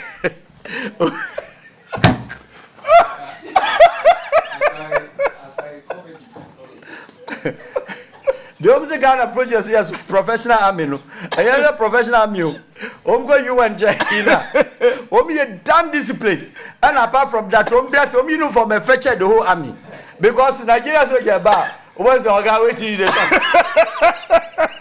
the battles gone to the UN commanders in who are no buafu but heard they were Ghana for discipline line no diso salute diso nyom no so efe na nye Congo for soldiers ba timi sa lingala for boys or sa do friend grawante that yes and do like UN army unity no command post no Ghana for soldiers ko police ni command oh sir Ghana police service o mom go yin Ghana police for professional army proper one professional army need there na UN Ghana highly professional army and yes the tate no tate nyantoko omukunintra because the troops kwa wutie me omani ate anitia nti obi mu Ghana troops so the 250 kwa the 250 ni nyina ba obi anitia nti obi anwu nti wankwa akwa obi bewu and we take logistics position Nigeria for ni Sudan for ni nkoko ni yeso yensebu achiri de oyimo no o commander Sagana ni wo unity ma o commander baby a danger wo no onko basketball enti o the Ghana troops kwa odom nyina asaba omko Lebanon Syria and Israel Hezbollah Ghana bia no a wawuda I'm saying the history of Lebanon o ma winu too South Sudan and East Timor near that the Ghana ni ko obeba oba so aye kese fine kala toso wankwa akon what the Michel atobuta beto atom nti when the real fight nti omunko Nigeria dey na real fight yentese ya mi hwe ami ben ya Ghana eno eto ntwai eno achi no wo ni Iran there were still territories no assassin your baby a did that superpowers of the world America Russia English France Spanish Portuguese the war was possible because now will be also nipa and then the superpowers at the time British for Kontokwa no timba befa Ghana Gold Coast no no call now there's no Gold Coast now there's no Rhode Island there's no Rhodesia there's no country at daho any part of the world that more or less one independent at the time of the World War no, first one and second one no, the 178 countries of the world now a lot of them were under occupation a lot of them were under colonization. Okay. Now Ghana gained independence in the case of Ghana as a typical example since 1957. You come 67 years of independence. And two person say UK or British government or Kokan Tokwa say or call Iran or call Iraq or call Saddam no afraid for no afraid Nana Akufo-Addo mam Ghana for soldiers 10. Enti say Ghana soldiers 10 e Kokan ho akokon dia. Na near country near we are affected, you know, once to me back Ghana beko. At the same time, if you look at the whole world, all the 6 continents of the world, you're talking about the North America, you're talking about the Africa, you're talking about the South, and then the Europe, and now the Middle East, that is the Asia side. Captain Smart. Australia, that continent, the Pacific down, Peking in 6 ya. Chame baby bako pe. I said land ebi daho. Na land ne daho no. Any of the superpower of the world, either the United Kingdom, either the France, either the Americans. America quite the ideal in as you look at it, you know. Apart from Panama, any Puerto Rico, any Solomon Island, America one call baby uncle occupy any country. America one call colonize Ubia. Okay. Liberia, America one colonize Liberia. Liberia a friend is a NGO in the colonize room. Then American government. NGO, yeah, NGO. Yes, NGO in the colonize Liberia. NGO, man. It was an NGO. I forgot the name. Non-governmental organization. Yes, they went to live in Liberia, occupy Liberia, and then formalize. So when we American NGO and American for a bear more or less in NGO, Liberia was not colonized by America. No, America. It was an NGO. NGO. Wow. America was Africa. Asia, America was Koho. Oceania, you know, the Australian continent. Only Solomon Island and America, but even Solomon Island at a point to cry with Jim. In the Chame, which part of the world, as a United States ne or so Kokwan, America can only rely on the allies. Who are the allies? The allies are from friends of America, and they use the terminology. Either you are with us or you are not part of us. Which are the countries? Spain, Italy. That's the European country, only America, Portugal. And some few other countries. Holland, so the America and then the Kontokwa on tutu. German, would the America as a friends of America, or country be on tutu, or humanitarian. Germany, only America. Netherlands, Germany, Luxembourg, on tutu. Austria, only America, baby, friends of America on tutu. Country, only America, baby, so support friends of United States. UK on open to dada. France open to Italians tutu, Spanish tutu. But most of the middle European countries, no, the American baby they don't, including the Balkan countries. The Balkan country, Poland, a Red Cross nation, red, gold, green, red, white, red flag. Red Cross, Switzerland, Red Cross, Austria, Red Cross, Canada, Red Cross. Even Canada, only American share border no, on baby uncle tutu da. So at what point would America generate into World War? It's Israel. Israel, Middle East. How does it affect Africa? It doesn't affect Africa because Israel when you colony ha, and a colony be no bit my baby fan. Why me colonize any country in Africa? So Israel has no legitimate and no African country will follow Israel. Diplomatically, you bet my kasa. Africa and bit my make comments, but even with that crown, with a little bit measurable your friends' statements, on to me Israel is so Iran can talk on Israel. African country, why close ties, colonized by Iran, so if you set it aside, then let's come to Europe. Russia, Ukraine, it was the mistake of the West, and for that matter, the Western world. Almost 13 at the beginning as military operations. So at the military operations, now Belgium, a European Parliament network, European Union, and then the Western world, the superpowers, they could have stopped the world, the fight for at that point, because Russia was started so war or started military operations. So Monjai Russians na omabedi Ukraine na mo harazu ewo Crimea region. And Ukraine for an enjoy. And Russia started say or military operations or kofa Crimea for in one day or cross over border for Crimeans 700,000 or more Russian passport. That was a military operation. Or you have military operations now Ukraine started so more common. Person Russia giddy. And Russia just one jaya may invade. So there are 3 series and stages of the fight of Ukraine Russia. The first one was the military operation. The second one called invasion. So when they went invasion, one would have expected say the world will stop and then exercise decorum and sit down on the table. That was the time a European Union and the world, I call it say NATO. Then the Boris Johnson, The fight Ukraine-Russia till today was Boris Johnson's cause. Where is he? It's Boris Johnson who told Ukraine not to sign the peace agreement. Because at that time, Russia was prepared to sign the peace agreement. Now, when the invasion, no go back to Moscow. Boris Johnson said, we will support you to fight. In the more unsigned. So, Zelensky walked out of the table. That generated into war.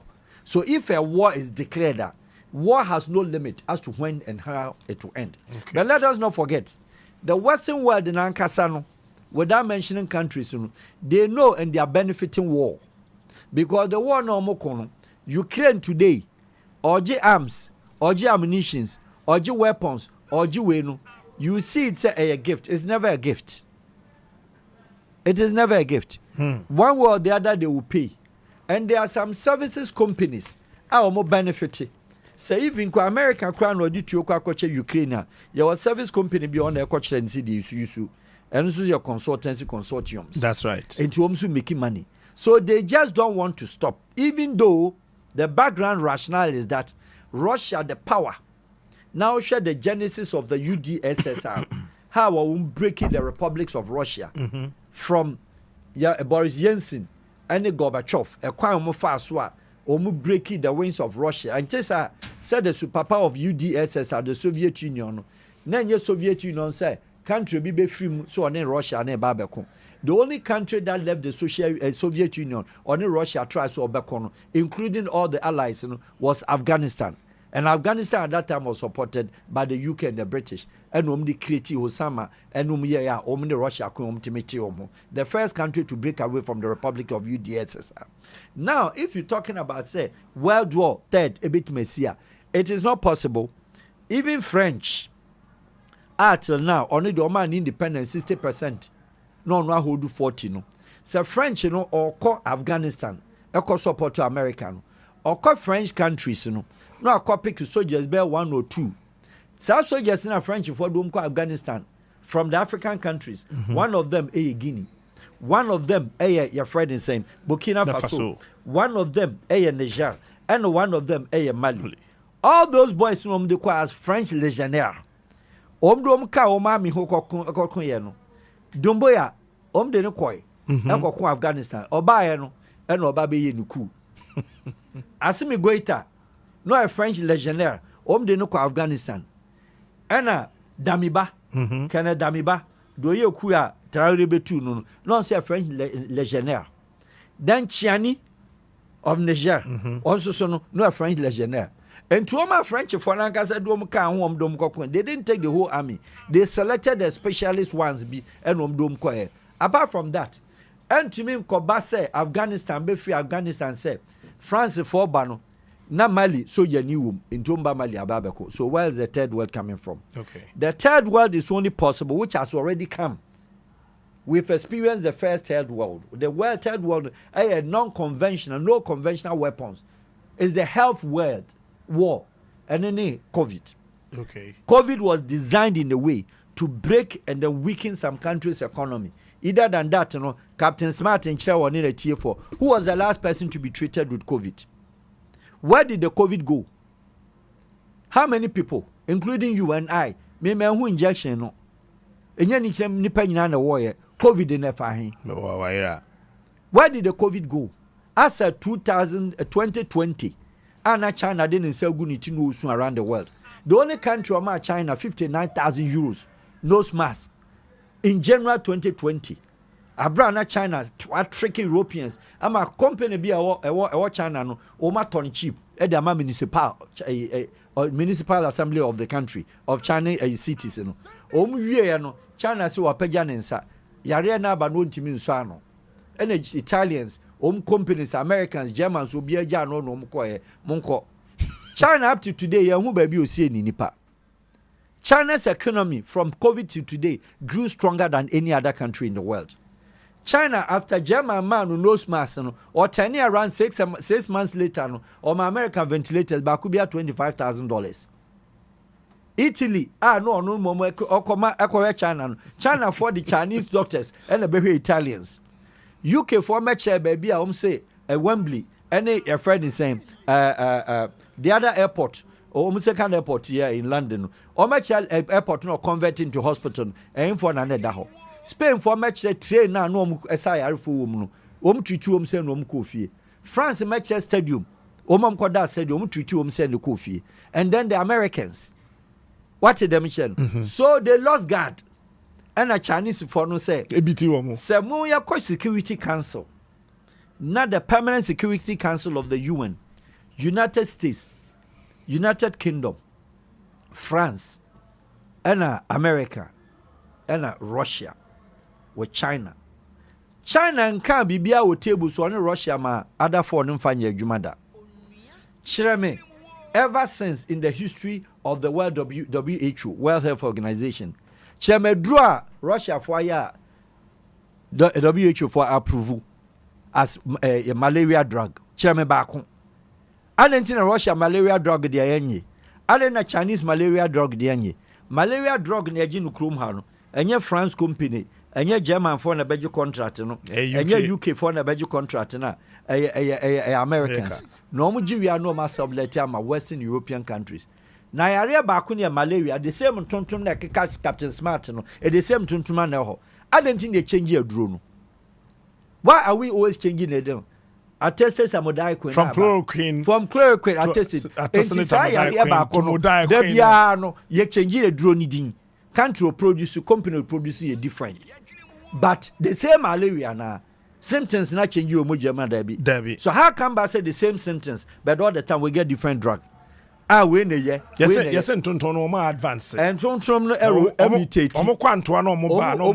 Mutate. And Tontuma a war Kosovo. And Tuntuma a Afghanistan, and Tuntuma a Turkmenistan, and Tuntuma your friends Azerbaijan, and yes, I'm Tuntumi bin a waha. And yet, even America and Canada, all catchers and Tuntumani their wonka. Well, Captain Wawako, Florida, Tuntum, one on the size. Okay. Do you understand what I mean? And Tinin now, no, yeah, I dear China for international Mr. Dear. But the world lost guard, said about 2, 3, 4, 5 years before the COVID. Obeshia China and Libya or Europe no she nose mask. Obeshia China and Libya American airport no she nose mask. That was the time I know do testing. Where is the COVID? That was the Third World War. And the Third World War in terms of medical, no, Yemusa the country Ethiopia. Ahmed Abiy as the Prime Minister. And then the WHO. WHO, your friend is saying, as chief executive, and I say the head of WHO. On your Ethiopian, did you see throughout the COVID? Ethiopia Airline, one packet one day. On our WHO, the whole throughout the COVID 2 years now, country behind ground, Ethiopia Airline making now the best airline, the fifth best in the world. Because of COVID, Skonya. Aden and on WHO. On the head of WHO, where Ethiopian. No, my Ethiopia airline, but all the major airlines, Ubia Grandier, Kelemuina Grandier, Ethiopia, no Juma. Where was it coming from? And we've gone through the process of the Third World War through health. The other ones in economic sabotage, industrial sabotage.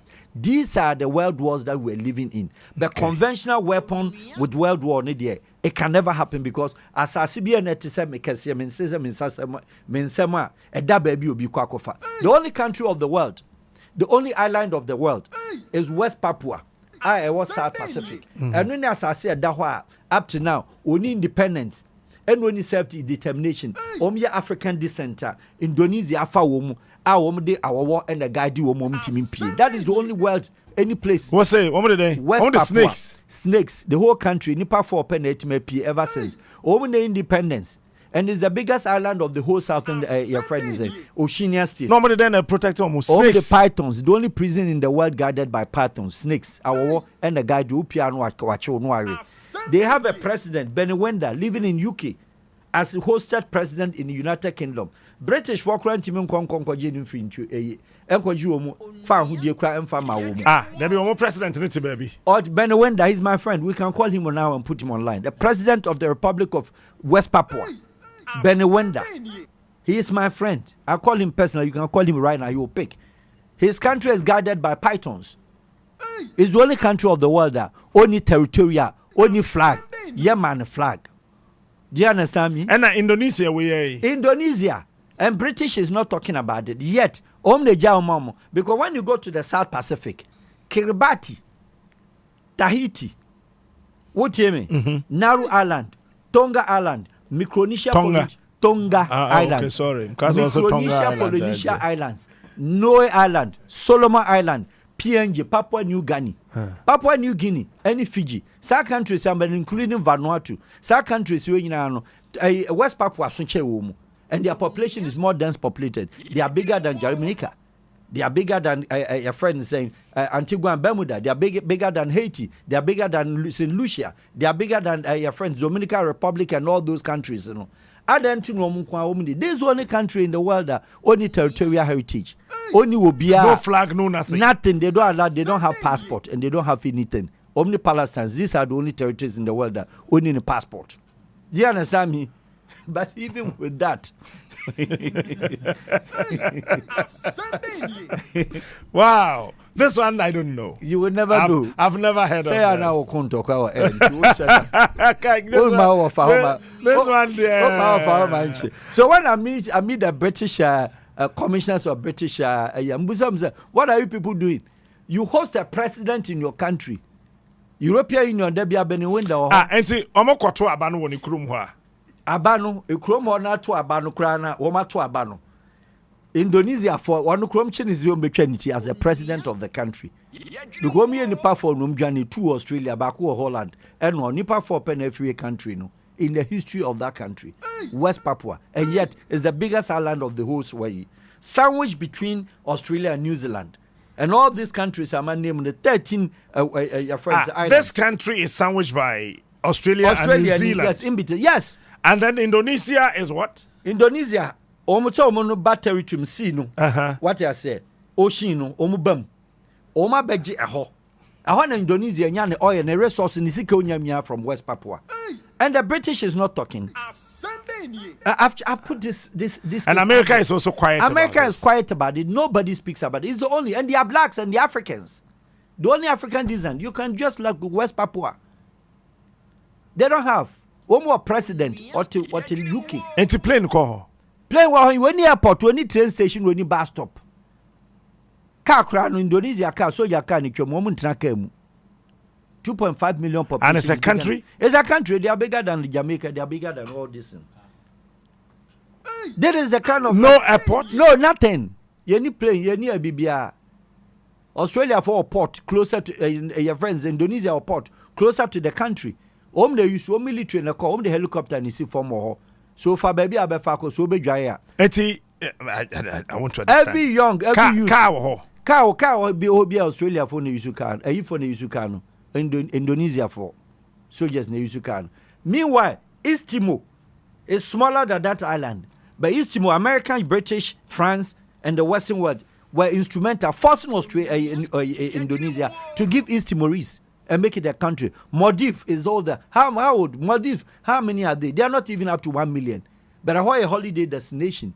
What about West Papua? I think we need to start a crusade. It's another subject that we have to deal with it. Now, my from Africa, me buy a fair call Israel, ne Gaza and Papres one. But more than a fish, and said they were 539 direct no a year ready no so ya sene and a Blue Financial Services a MG washing powder and so a can be and a bingo bet and so asene will took room of fine a suman motors ekuta and chain and a de pimco e basa ma fami ko boko kakra. Yes. What is happening? What is happening is the weaknesses of the country and our preparedness to solve the country's problem as far as Boko is concerned. The security problem, the security authorities, I'm talking about national security. The country had not come out to say, but then I know, and they know. Ghana about 60% of the national budget. 60% of security budget. Anytime a Boko uprising Biano, it goes to Boko, one city.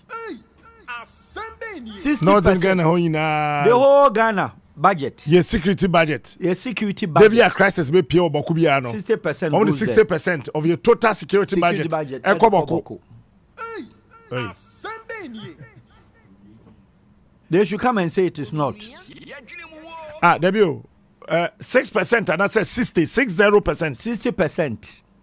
Because who move military, who move police, permanent for operation, who comes the joint security forces. Now do Koboko for how many months? How many months no more? Over the whole year. Wow. What do I say? Chairman armed forces, Chairman police joint security. Apart from armed robbers, and internal domestic police joint unit. Chairman military move Takrade. Chairman military move Sunyani. Biniho. Chairman military move Volta region. Ebiniho. Chairman military move Western region. Ebiniho. Chairman joint military move Central region. Chairman military Ashanti region. Ebiniho. Eastern region. No. I ain't find a military call. Of course. Not even Tamale. Boko, the tip and the smaller country. A smaller part of the country. Why do we have Ghana Armed Forces, Ghana Police, BNI, National Security, Military Intelligence, Military Police, Immigration, Customs, Paramilitary, all combined, how many forces, and Nipa do send ho. Obi ada 1 night hotel budget send the mom. You need camp or you need military base. So if a country think they are smart, now your what problem persistent, consistent, prevailing story, prevalent, every year biaboko eba. What stops the Republic of Ghana? So basic military base. Our boko. No, this soldier for now permanent. Are we so stupid? That's a good one. Are we as a country so stupid that the whole country, meanwhile, Mamprusi Kusasi on records, they are minority tribes of the country. They are kind of major northern tribes. Frafras are more than these two. Oh. Dagatis are more. Walas are more. Dagbanis are more. Dagumbas are more. Are you getting me? Yes. Gonjas are more. So you can talk about the little tribal settings at one north. Why it has not gotten an escalation? It's always contained between Mamprusi and Kusashi. Omye nkwana eko. Fra form free bologa so okokumbia ma obia. Dagomba sem konko kokubi ma obia because they're a minority tribe. Okay. Dagate sem crosso emfa nandom enko navrongo enka so omukwa kokubi. Yente so se gonja for so mko support either Mamprusi or Kusashi. Wangara scroll no more top on. Wangara don't even go in there. Gruma people don't go. Be mobile, they don't go and fight. It is always Boko, Mamprusi, Kusashi. So if it is Mamprusi, Kusashi, why are they the only people in the north? Or in the good name of what? Chieftaincy. Gate 1, gate 2. What's me a Mamprusi hine? What's me a Kusashi for hine? With all due respect. And so what? What do we get from that part of the country, calling it a national income? What do we get from Kusashi land or Mamprusi land? With all due respect, I appreciate it much on it has a bearing of the Ghana national income positively. What do we get out from there? The country in the economic highest pool, the highest pool of this country is in the western region. Wagreke ho ukoko ho. O bodia ho, o oil ho, o bauxite ho, o manganese ho, o bibia ho. So about 50% of the Ghana national income come from one region, western region, and yet know the bad schools, know the bad rules, know the bad developmental agenda in the west. They have not raised arms. They haven't fought. Christian Kunye. What is said western country be western town be Obian Kunye. Na se wasin ya kwaji sika ni firi ho wia ya kwaji koko ni firi ho wia na mo volunteer to national budget na ma for security budget na mo de ko one town enye 2 towns boko no ma ko say sika no. Is it fair? Security budget say na kwa Ashanti region, security budget say na Bronx region in order of national income and where it comes from. No, you can talk about yes, Greater Accra also volunteer in the land. I'm at their capital. So whether I like it or not, they never come. But the original, what kind of list of real physical contribution? You can talk of the West. You can talk second of the Ashantis, the Bronx region. Are you getting me? In that order, Greater Accra, even Eastern region, because they control also of cocoa, also of farms, even Volta region. Shira media free that northern tip at the bad national income. Bokope. Okay. So therefore, the country is not having her peace. Yabenya this issue. One Konkoba and Nanumba Estatia no ye. It took one police officer Walankaki, Fanny Yamin Crency. He moved police a there and stop, excuse me. That funny a year and a cosono. It never happened again. And to my Musa said, if we're talking about the Fourth Republic and Asa issue, you know, Abe issue from 1992 by Pemne.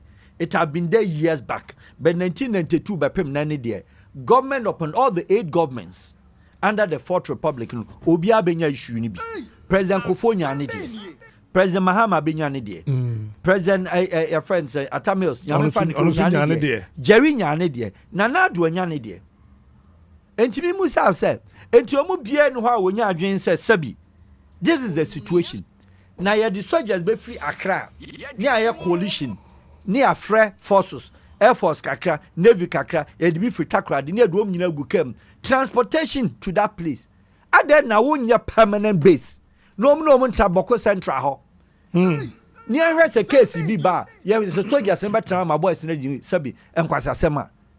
Obi sorry no akwa shi crew 17. No akum nipa no amacha tu no moko.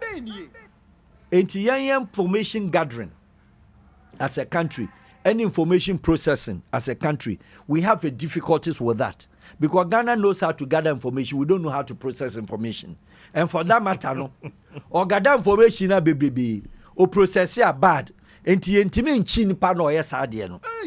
then politicians are behind. But then, Captain, for your records, young called the ministry of Interior from colonial time. From 1957, independent, before even the independent Gold Coast time, it's the only ministry. Obia need 2 years. Even a Brofun ministry no Obia need 2 years. Throughout Jerry's time, or changing Minister of Interior and you only now from Free North, just purposely to solve that issue. And Timanya Juma, President Kofo back to back, checking the records.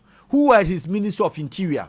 Offer defense no offer interior apart from say offer na adokofo ni nua eye defense no throughout the journey of time no Minister of Interior there bia no mu free north. Alasan was first.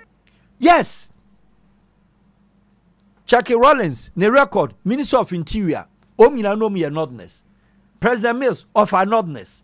Nana Addo Dankwa wafa also afabi.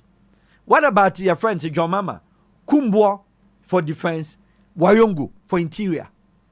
What happened? And how is it all the time? No, Northern Minister of Interior, purposely because of the Boko conflict. Yes, we had a friend is Yana and Abudu ni Andani. Nanado, one of the achievements to me, why are there? That problem was able to solve. Even that one, in my view, is bigger than the two that we are talking about. Say Yana Andani ni Abudu for Smokus peace pipe. There's peace, permanent peace for there. And then in that country, the Biano, Omoha HS, that particular part of the city.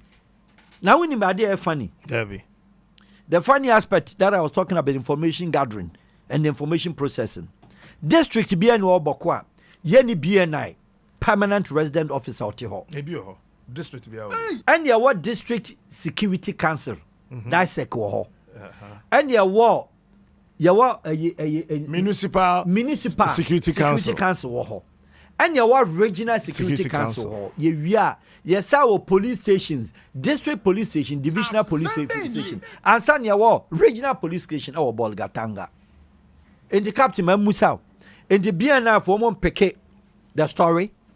The CID for MPK, the military intelligence our cover the nation on Peke.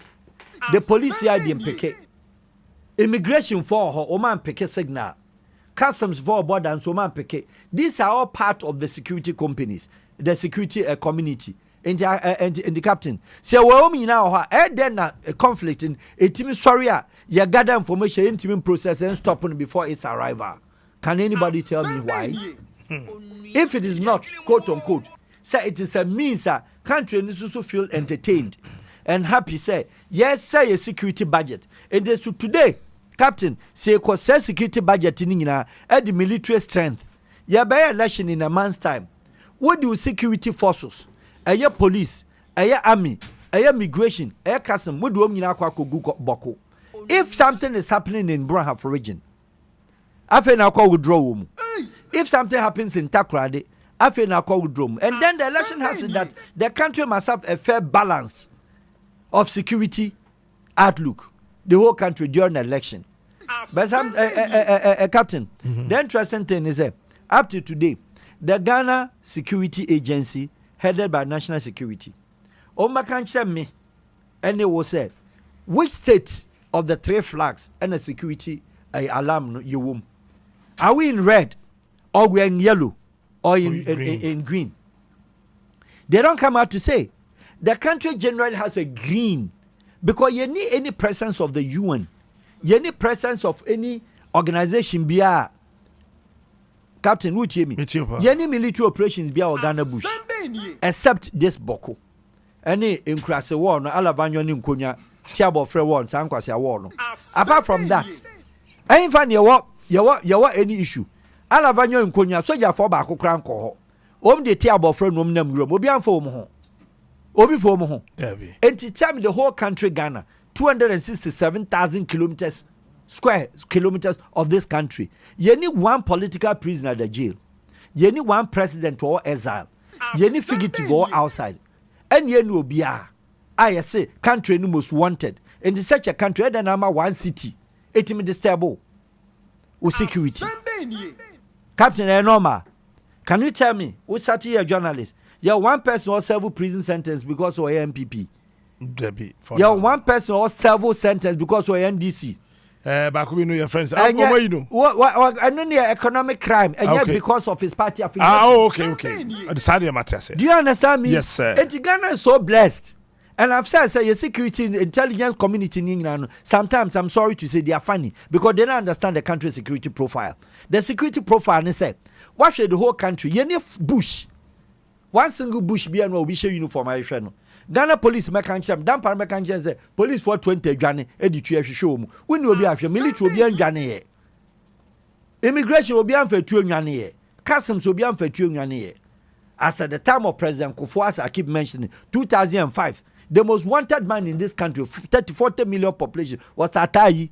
Atayi was just a common criminal. Sika de ma Kufuor bachi so onkochina 500 Ghana cedis. Where country? ISO. 500 cedis most wanted under President Kufuor 2005. Kufuor bachi nkopa Atayi nchino 500 Ghana cedis. It is such a country. Ya no do election. Me no be say project before say election e be to abano. Once election year, I don't talk, I keep quiet and sit quiet. But I want the Ghanaians to know, sir, nobody should ever think, sir, this is a country that can plunge into crisis. It's never happened. It's not true. It can't. Obiano war. Crime of coffee per ma to Cassia Marco, Eddie Banku Difufu, call heavy do call him when I'm a gunko fufu so. Sa country obey Marco. Who is to fight? Cross tribal marriage, Ghana leads the world. Oh, sir. Cross tribal marriage, Ghana leads the world. Greater Accra, girl be a fan be a United Nations, blood the one mocha by 5. Ne papa e gonja, ne mami we, ne papa we. Eya no an yeti krom. United Nations body, and what dinner. Opa o fe girl be a Accra, captain we smart. We didn't smart, but we style smart. Kobusa. Ne mami e kwapem, me mami en kind. Ne mami United Nations body. United Nations. And you are sitting mu kroma. Oh, fan krania be na papa ya amra na papa we. Oh, fan fat. She fancy a West marriage. Cross. And no back one 4 language 4 union 4 grandparents in a be free north. So the country cannot fight. We live side by side. Ye nyina kwa sorry back ye to nyom back. We've never had a religious uprising.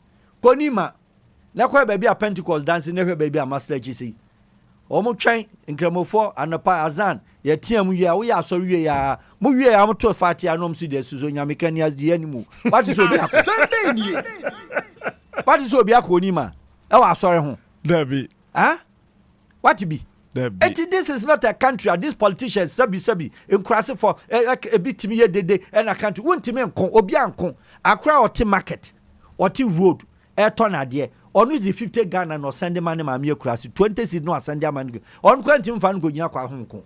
And Rollins regime, 19 years of Rollins rule, 11 years military, no coup bien wait to me succeed here. Only 24 coup attempts. Baku grand succeed because Bush be no abetinamo.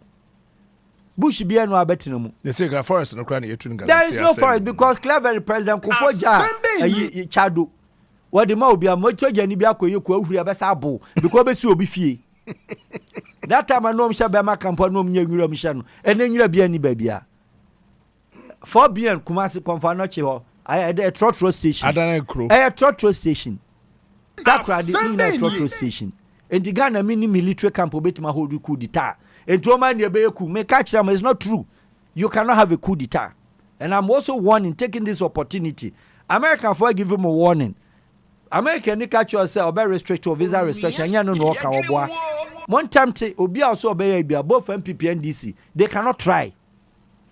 They should know. If they don't know, some of us will tell them. Ghana will not be allowed by the international community. It will be the last country that will fall. Ghana. The last country that will fall.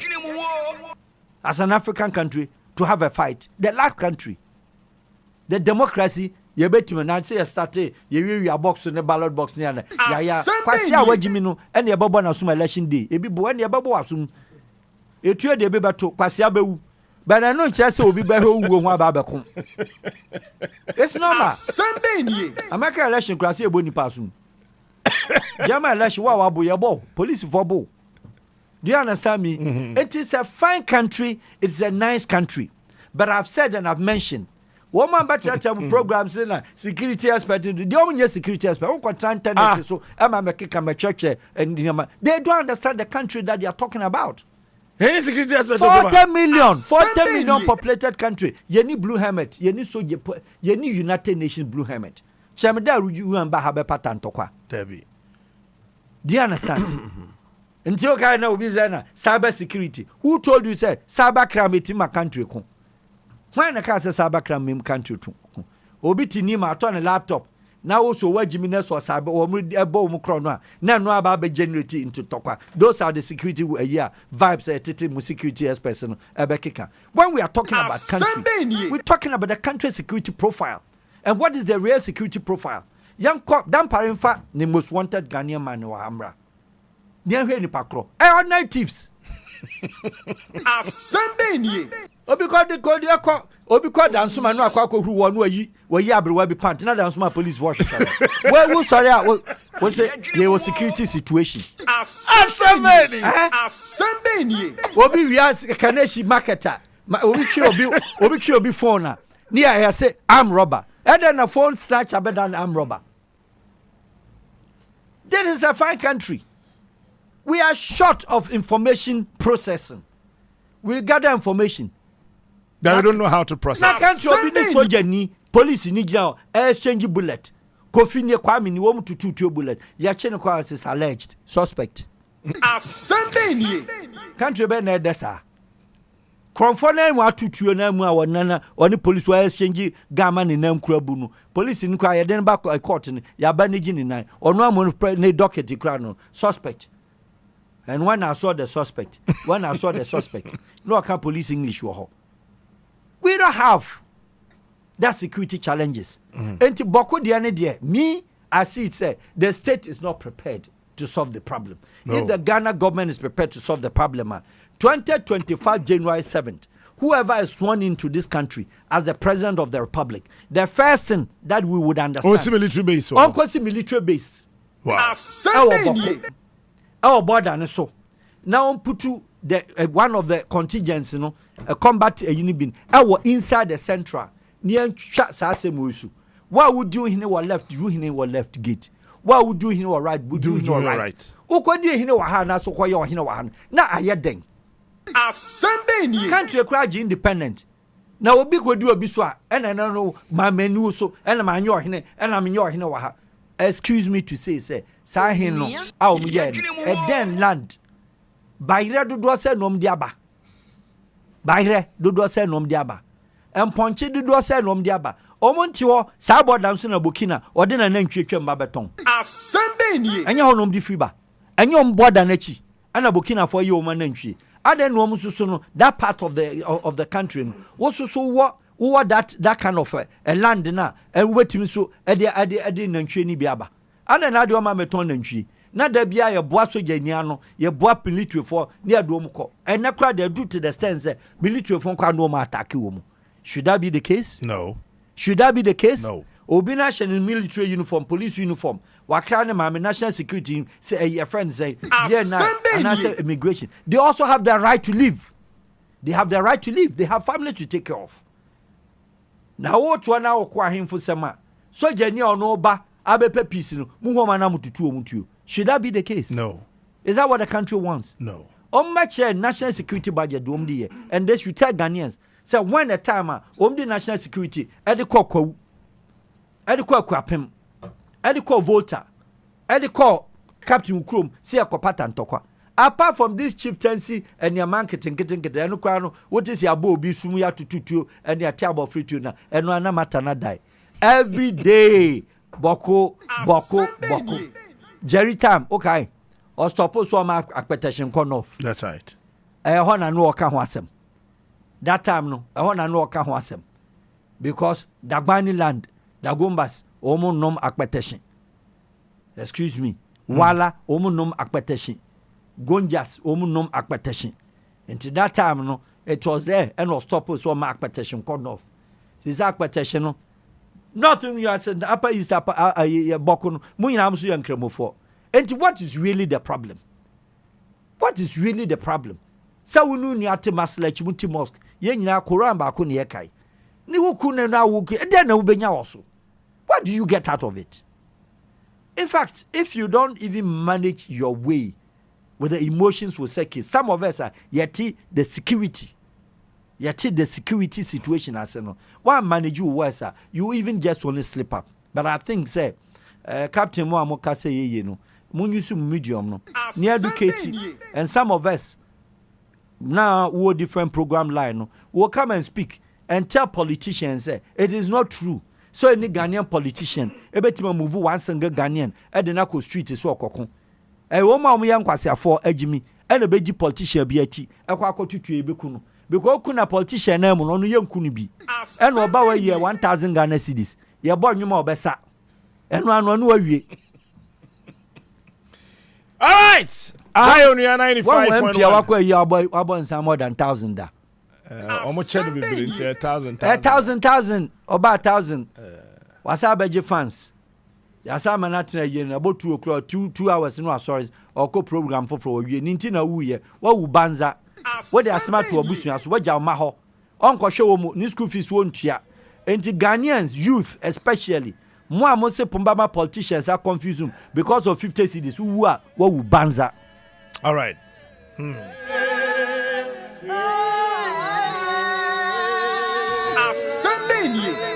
Where the air say pass no question ya menim say first day mponi odafo na nkasa mama dia na me hombra finally na Abraham Sembesa ba ye ne wo fa wie ko anim a messages na about Facebook no edo so pa 546 messages